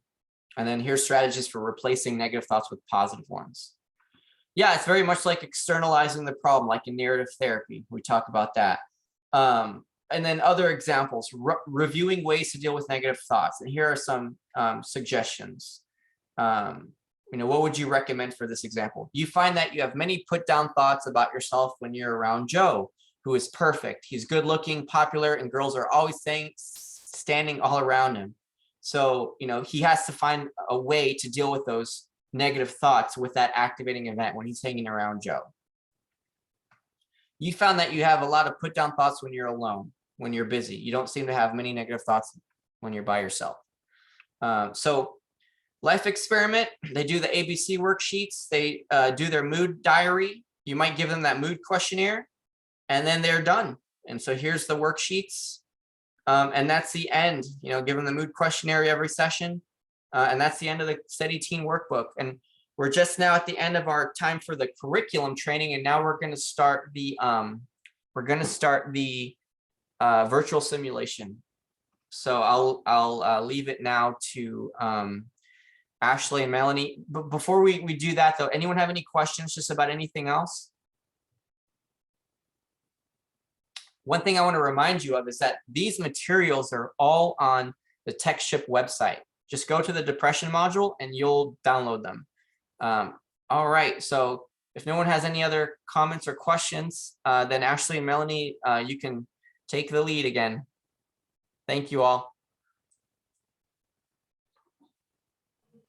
And thank you, Dr. I, for doing this for us.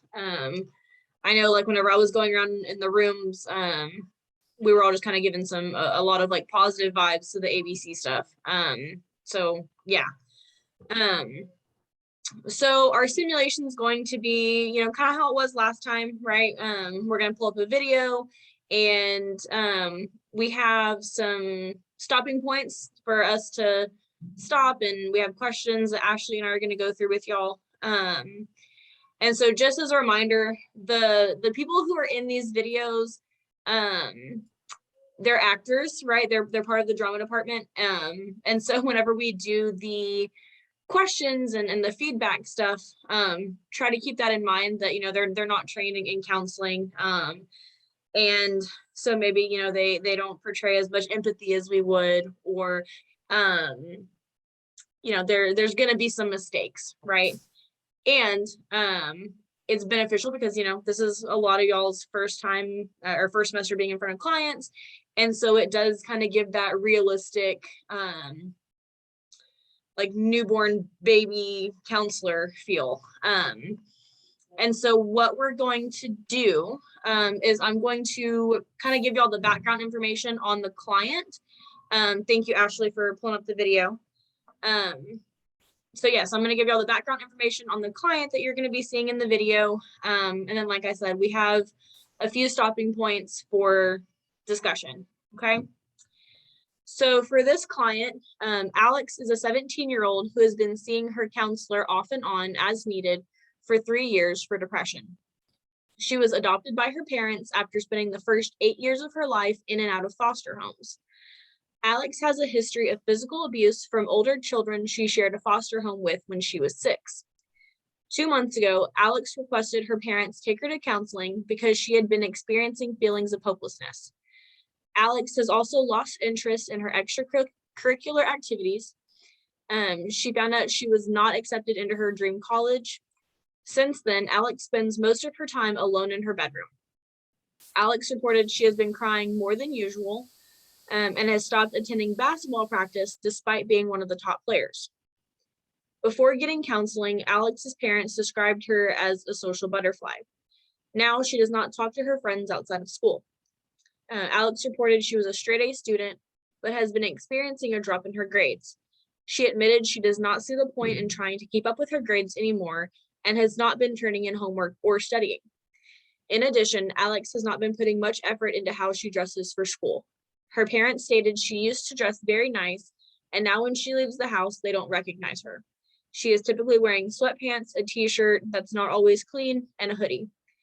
She will also go a few days without taking a shower.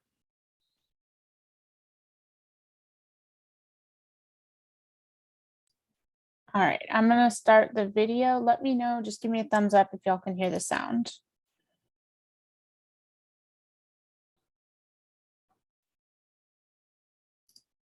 Okay, let me make sure I share correctly.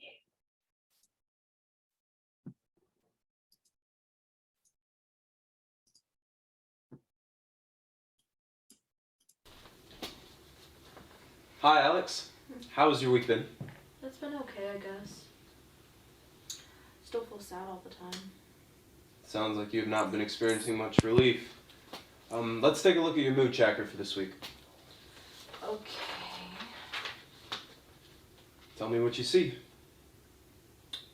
Well, there are 3 days I didn't track my mood. I didn't want to. That's okay. What made you not want to track your moods on those days? I don't know. Well, I do remember this person in my class that got accepted to the school I wanted to go to. I didn't track my mood that day or the next 2 days. Sounds like your mood was pretty low in those days. Yeah, I didn't see a point. I didn't want it to seem like I was failing at this too by having too many low days. You felt like a failure. Yep. Okay. Well, I can see how having more low days would make you feel like a failure. And that actually has a lot to do with what I had planned for you today. But before we get started, I wanted to see if there was anything else you wanted to talk about first. No, I'm okay. Not much to talk about. All right. Well, what I have planned for you today is a variation of the CBT triangle, but more in depth. Do you remember what the CBT triangle is? Yes, it shows how your thoughts, feelings, and behaviors can influence each other, right? Excellent. So what I have for you today is called the ABCDE model. So within this model, we learn that our emotions and behaviors are determined by how we process and evaluate the situation, not by the situation itself. Now, the A stands for activating events. This would be something that happens to you or within your environment. The B stands for beliefs, specifically your beliefs about that event. The C is consequences. So this would be the feelings or behaviors that happen after you change your beliefs. The D stands for disputations of beliefs.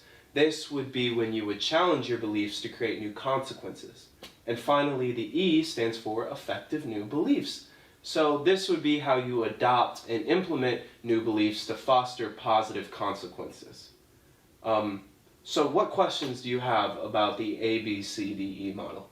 What are positive consequences? That doesn't make any sense. Good question. Positive consequences are like the feelings or the behaviors that occur to us after we change our beliefs. Okay, so it's not a bad thing? Exactly, and we are going to practice if you're up for that. Okay. Okay, perfect. All right. So as counselors in training, what are some of the things that you've noticed so far, some important things that you might be kind of flagging in your mind?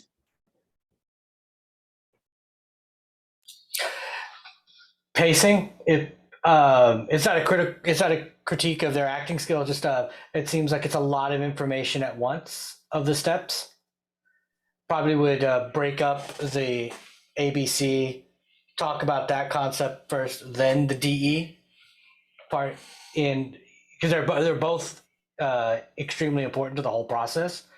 But I think he went just straight through each one. I think that total sequential doesn't really afford the opportunity to really dive into what does that first part even mean, and at what point do you just to the D doesn't jump in at the end of C, it starts in the B section where you start to break apart. Yeah, that's a great consideration. So, I mean, Dr. I just went over a huge wealth of information. And for a lot of adolescents, especially, this is going to be all new information. So it can be really important to make sure that we're kind of matching their pace, we're matching their ability to kind of grasp the material, we're reviewing things when necessary. That's great. What else are y'all picking up on?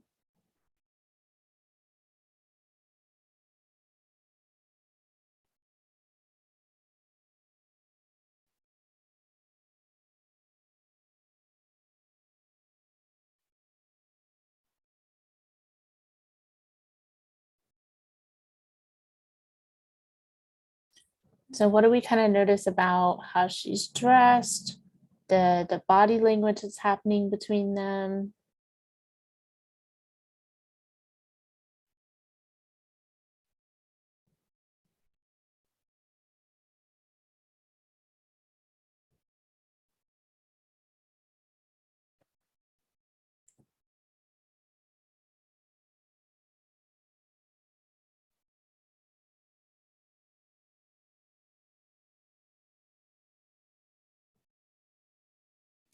Well, that's kind of a normal outfit for people now, like the flannel with leggings and shoes. But I think what it's trying to communicate is that she's not dressed like she's not groomed well. Yeah, so these are some things that we can kind of make sure that we're aware of. You know, maybe in past sessions, she's come in a little bit more well-groomed. So maybe this week is kind of a meh week or not such a good week. Chelsea, you mentioned maybe going a little more into the idea of not getting into college. You kind of seem to skip over that. Yeah, so sometimes our clients will bring in stuff that we're not really expecting. You know, we may have a certain plan and a certain manual that we're following, and it's supposed to take, you know, X number of sessions, but life is still happening at the same time that our clients are going through the treatments that we're doing. And so we might have to do a little bit of deviation and modification from these manualized treatments to an appropriate extent. Good considerations. Yeah, so you notice she's kind of reserved. Her body language is a little bit like withdrawn. So that's another good consideration. So y'all have already kind of practiced this activity. So what do you expect to happen next?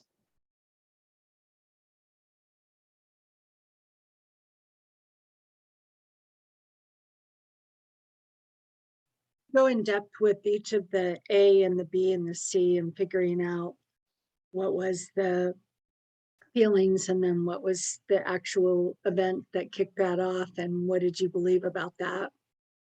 Yeah, exactly. So let's give it a go and see what happens. So on this page, you will notice that we have some blank boxes. We are going to go step by step with each scenario to help you identify each part of the ABCDE model. Then we will look at what you have been going through and help you identify these things in your own situation. Sound good? Yeah. Okay. Whenever you're ready, go ahead and read the first scenario out loud. Okay. Bill and Steve live across the street from each other. Bill feels depressed while Steve feels happy. What are the emotional consequences for Bill and Steve? Okay. So what do you think the emotional consequences are for Bill and Steve based on the information provided? Well, I would assume for Bill, his emotional consequence is he's depressed, and Steve, he is happy. Okay. How did you come up with that? Well, the only other thing it says is that they live across the street from each other, and that's not an emotion, so depression and happiness. Yeah, that's correct. Good job. Let's keep going. Bill and Steve both look out the window. It's October and it's raining. They both notice the rain affects their feelings. What are the activating events for Bill and Steve? Ooh. What do you think the answer is? What are activating events again? Activating events are the situations that happen to us or within our environment. Okay, so the rain. How do we know? Because it says the rain affects their feelings. At first I thought it was the window, but that they didn't say that had influenced their mood, and it being October wouldn't be right either. No, excellent. Good work identifying the activating events. You are correct. Since it says the rain affects their mood, that would be considered an activating event. Okay, let's keep going. It's October. It's raining again. Bill looks out the window and thinks to himself, this is awful. Summer is over and now it's going to rain nonstop for 6 months. I can't stand the clouds, the cold. This is horrible. I'll never have any fun now. Across the street, Steve is looking out his window. He's thinking to himself, this is great. When it's raining here, that means it's snowing in the mountains and I'll be skiing soon. I can't wait. What are Steve and Bill's beliefs? I'd say that Steve believes the rain is a good thing and Bill believes it's a horrible thing. Okay, tell me about how you figured that out. Well, Bill talked about all the negative things that happen when it rains, and he seemed pretty bummed about it. And Steve talked about all the good things, so it makes me think that Bill has more negative beliefs and Steve has more positive beliefs. Great. So what actually caused the different consequences for Steve and Bill for this scenario? Well, Bill had more negative consequences because he's feeling depressed and sad, and Steve has more happy consequences because he has a more positive outlook. Fantastic job. You were able to identify all the parts of the ABCDE model for Bill and Steve. So what are your thoughts about identifying these things for your own situation? Wait, what about D and E? Oh, great question. For today, we're just going to focus on identifying the ABCs. It's very difficult to dispute and change our beliefs if we cannot yet identify them. Next week is when we will start to learn how to dispute and change them. Sound good? Okay. Okay. All right, let's create your situation now. We will take brief descriptions of what has been occurring and happening since you started feeling your symptoms of depression. And then we will move on to try to identify the ABCs for it. So tell me, what's been going on? About 8 weeks ago, I got my rejection letter from the school I've had my heart set on since I was 8. And at first I was sad, and then I just started getting more sad. I stopped going to basketball practice, I stopped hanging out with my friends, I stopped dressing up for school, and hardly ate. I just didn't see myself in a good light. Okay. What type of things were you thinking about yourself? That I'm stupid and I'm not good enough, that I won't be successful, that I disappointed my parents because they both graduated from the school I couldn't get in to. I can see why this is hard for you, and thank you for sharing that with me. Would you like to continue with the exercise? Yeah, that's okay. Okay. Just let me know if you want to take a break or anything, okay? Okay. Okay. All right. Let's start with identifying your emotional consequences. What do you think they are? Me feeling depressed and sad. Okay. Any other emotional consequences that you can think of? Not that I know of. Oh, well, just feeling like a disappointment to my parents and that I'm not going to be successful. Okay, anything? All right, so far, you know, we've seen the counselor explain the ABCDE model, and now he's kind of helping the client work through what's going on with her, right? And so just so far, what are some strengths and weaknesses about the session right now?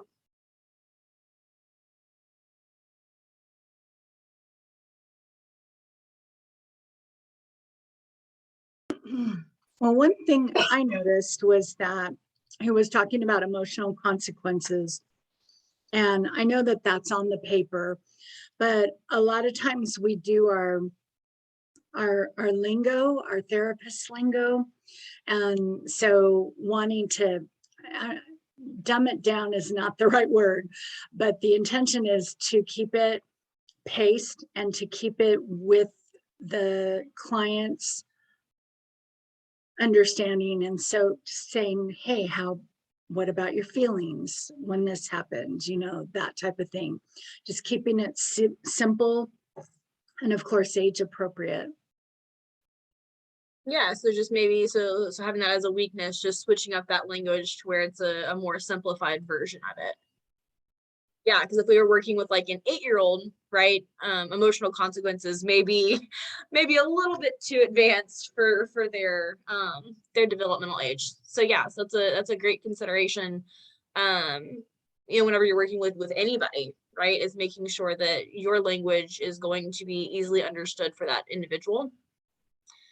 And I saw in the chat, Matt, you had said that you liked that he brought up the consideration for a break, right? Because you know, her mood, you can see like that shift, right? Her body language, the tone of her voice.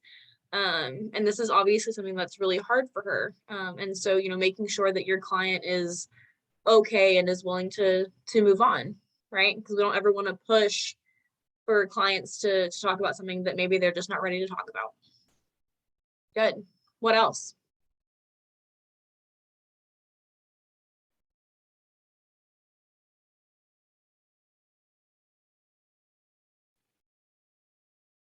The other thing for me is that this particular issue is a really big deal for her. And I felt like there was an opportunity to do some more reflecting of feeling and reflecting of meaning before jumping in. And again, I realize it's a role play and we normally would take our time in that area, I think. Good. And so kind of to piggyback off of that, what other things, what other emotions could y'all have reflected, or what reflection of meaning would y'all have done if you were her counselor? And this is for everybody. I think he could have like kind of just spent a little more time sitting with her when she was talking about, you know, how she felt when she got the rejection letter, because it seems like he kind of like skipped over it a little bit. Like she was talking about it and it seemed like she wanted to like talk about it a little more, but he kind of just moved on to the next topic instead of like sitting with her in that moment. So I think that was a moment he could have like reflected. I know he reflected meaning with her in that moment, but I think that was a moment he could have like reflected feelings a little more. Yeah, so maybe he's being a little bit more solution focused, right? Like, okay, let's get to the problem. Let's fix it. Instead of taking the time to really dig into those emotions and help her understand her emotions a little bit better. Good. So that actually kind of brings me to my next question. And so whenever he asked her about what her emotional consequences were, she had mentioned that she was sad, depressed, and then she also stated that she felt like a disappointment to her parents. As her counselor, would y'all have accepted those answers?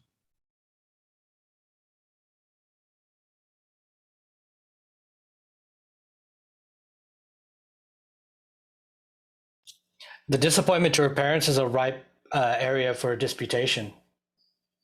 Okay. And that's good. We'll hold on to that thought, Matt, because I'm gonna go into a thing about that in just a second. But let's hear from someone. Not that I don't love hearing from Matt and Narina, but who else? Who hasn't said a whole lot today?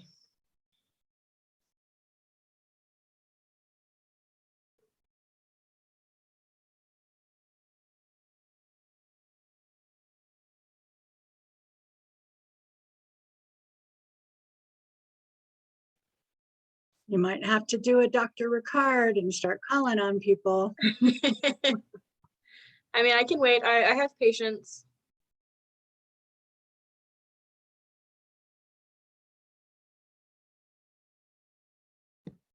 Well, probably where she says that she doesn't feel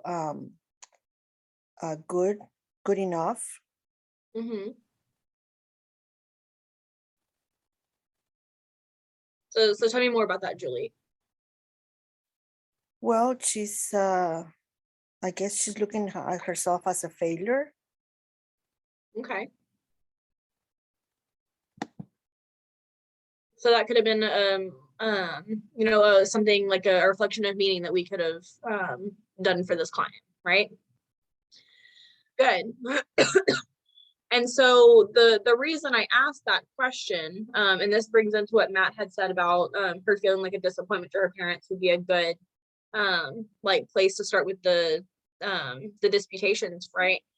It's important to be able to, like, for us as counselors, to be able to differentiate between what a thought and what a feeling is, so we can help our clients identify the difference between a thought and a feeling, right? And so the thought would be disappointment, or that she is a disappointment, right? Because you can't feel like you're a disappointment. That's a belief, right? It's a thought. Whereas what feeling do you think this client would have been feeling that caused her to believe that she was a disappointment to her family? Narina, I saw you mouth it. You said shame, right? Yeah, so that's good. What else? What else could have led to that belief that she's a disappointment? Could it be embarrassment? Embarrassment, yeah, for sure, right? Because she said that her parents, both graduated from that university, and she couldn't get in, or that she didn't get in. And so, yeah, so feeling embarrassed. What else?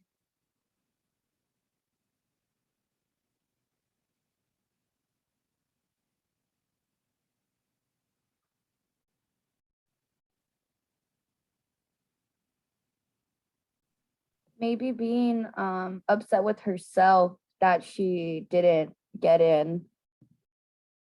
Upset with herself that she didn't get in? Okay, good. Alyssa, you said guilty in the chat.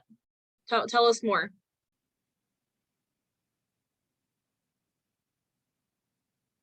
Well, this is something that her parents, like her parents went to college, like she really wanted to get in. Not being able to get into the college, she can have a sense of guilt because of how much she wanted to get in, how much her parents probably wanted her to get in as well. And so she feels like it could be like her fault and like she's guilty for this in a way. Good, yeah. And Chelsea, can you tell us what you mean by inadequate? Yeah, so kind of like what Alyssa was saying, the fact that her parents both got in, she kind of feels like she's inadequate at this point because she couldn't get in, which really brings her to the belief that she's disappointed in herself and she's a disappointment, sorry. But yeah. Okay, so I'm gonna play devil's advocate. Can you feel inadequate, or would that be another belief that she has, that that she's not good enough? Probably more a belief. So, yeah. Okay, Good. And so like the counselor had mentioned, whenever, you know, she had asked like, oh, well, what about D and E, right? Like what, you know, what do we do with those? If we haven't processed all of her emotions first and help her identify, excuse me, and help her identify like those underlying feelings, right? So like what's causing her to believe that she's a disappointment or inadequate, she's gonna have a really tough time, like, going through the D&E portion of this model, right? Because if you can't identify it, you're not going to be able to dispute it. And so, you know, the closer that we get to understanding what that core feeling is, the closer we're going to get to what that core belief is, right? And then that's when we can, you know, once we identify like what that core belief is, then we can move forward on disputing it. And so, yeah, like Ashley had said in the chat, it'll be super helpful for you to have a copy of like a feelings wheel, or if you're doing this with like little kids, like the emotions cards, right, where it has like the little emojis that are showing the facial expressions of each emotion, because sometimes we have a feeling and we don't know what it is, and so we need that extra help to figure out, you know, how it is that we feel in order to move on. Okay.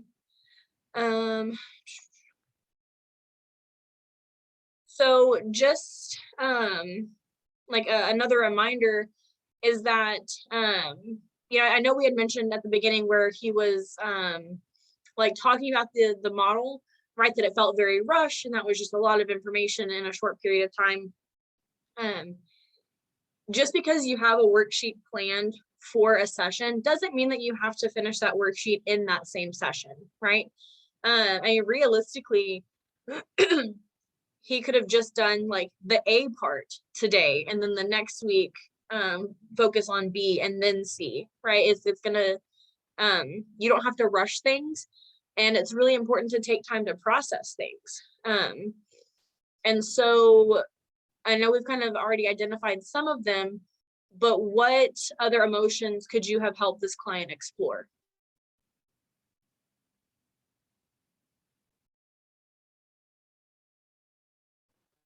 She feels discouraged.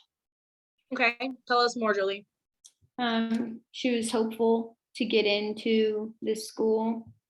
She had a lot of thoughts and dreams that would be something for her life, and it's not going the way she thought it was, so she's discouraged. Good. Could also look at it as a form of grief. Okay, good. Tell me more, Matt. There's a lot of expectation and emotion and meaning behind what this particular college, not just college in general, but this one meant. And to have that taken away, there's a lot of processing that has to happen with everything that was tied to what that meant for their future. And so it's not just losing college, it's losing themselves, losing their future, and having to work through those stages of grief. Yeah, so not only, like you said, not only the loss of not getting into that particular college, but the loss of the future that she had imagined for herself, and the loss of the education, the loss of identity. Yeah, fantastic. Let's hear from one more person before we move on.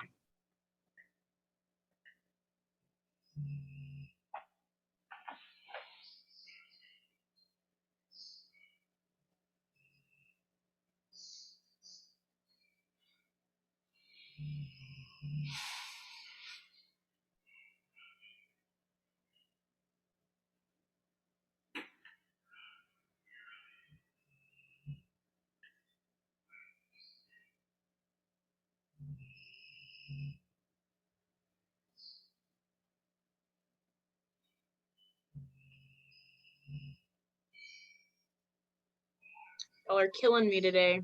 I was just going to piggyback off of what Matt kind of said and talk a little bit more about her self-worth in general, because it sounded like that is her entire self, that there are no other options, that there have been no other options, and now her self-worth is really, really low because she's associated with that with getting into this college for so many years.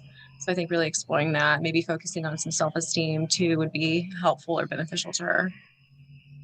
Yeah, for sure, right? Because it I don't know if y'all picked up on it, but like 8 is when she got adopted by this family, right? And 8 was the age where she decided this was the college she was going to go to. And so, yeah, the last 9 years of her life, she had been, working towards getting into this school. And so having her like internalize that because she didn't get in, right, that she didn't do enough or that she's not worthy of getting in. Good. All right, Ash, I think we're good to move on. Anything else? No, I think that's all. Okay, what would you say was your activating event? Definitely getting my rejection letter. Okay, that was really easy for you to identify.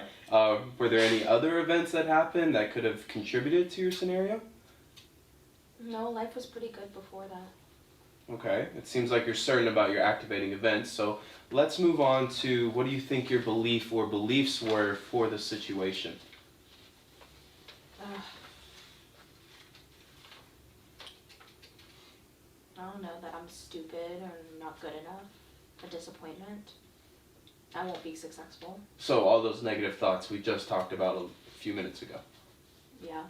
Okay, based on that, what do you think caused your depression and the disappointment that you feel in yourself? At first I thought it would be the letter, but thinking about it, it's the way I handled it and how I took the situation. Okay, thank you for sharing. What's coming up for you right now, though? Nothing much. Nothing that I know of. I didn't realize how much an impact my feelings have on situations and stuff. It's how I responded that was the problem. Okay, it sounds like you learned quite a bit, not only about how you respond in yourself, but how you influence the other parts of your life. Yeah, it sucks, but I'm not over not being accepted. I can see how you are still upset, and it's okay to be upset about not getting into your dream school. What we will continue working on is the beliefs you automatically have so you don't develop symptoms of depression. You'll be able to acknowledge your disappointment without holding negative beliefs about yourself. Okay? What questions do you have? When will I start to help combat my beliefs? Next week. So between now and then, I would like you to practice using only the ABC part of the ABCDE model for any situation that comes up. And that would be for anything that makes you feel a certain way. And remember, it does not necessarily have to be a bad thing. What does that mean? Like, if something that makes you feel happy or proud, excited, or anything else like that, work on identifying, the activating events, the beliefs, and the consequences. And also remember, the consequences don't necessarily have to be a bad thing either. Okay, so if I start playing basketball again and I make a winning shot, that would be an activating event? Mm-hmm. Okay. Exactly. How does that sound to you? I'll give it a try. Awesome. That's great. So, before I let you go, I wanted to check in and see what questions you might have. I don't have any questions right now, but if I do, I'll bring them back to you next week, okay? Okay. Sounds good. Keep up with your mood tracker, but otherwise than that, you are free to go, and I will see you next week. Okay. Thank you.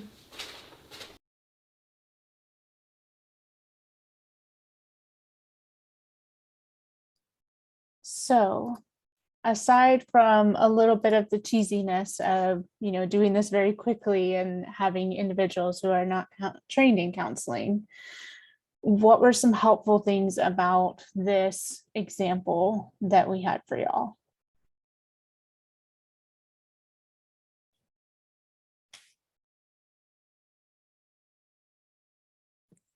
Well, for me, it was her positive thinking.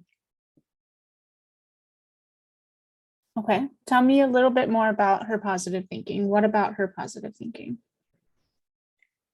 Well, it was very disappointing for her not to get accepted, but yet instead of choosing to be in the depressed side, she would rather think positive and look other roads to follow, Mhm. like getting back into playing the basketball and making, shooting the basket, the basket. It will be encouraging for her. Right. Yeah, and so as counselors, a lot of times we get really fixated on all the bad stuff. We want to fix all the problems that our clients are having. And sometimes using these more positive examples of things that are going well and kind of celebrating their wins can be really useful for helping to teach concepts of counseling that we're trying to use. That's a great example.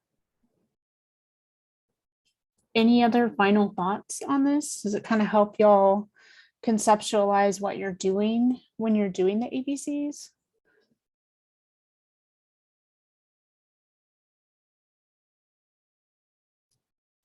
Marina's giving a strong positive vibe.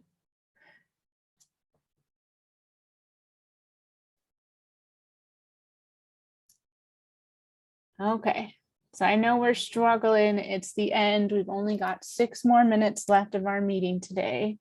So I'll go ahead and call it good on our virtual simulation. So Dr. I, would you like me to stop the recording so we can do some administrative stuff, or how do you want to proceed? Yeah, that's fine. You can go ahead and stop the recording and then we can move forward with the administrative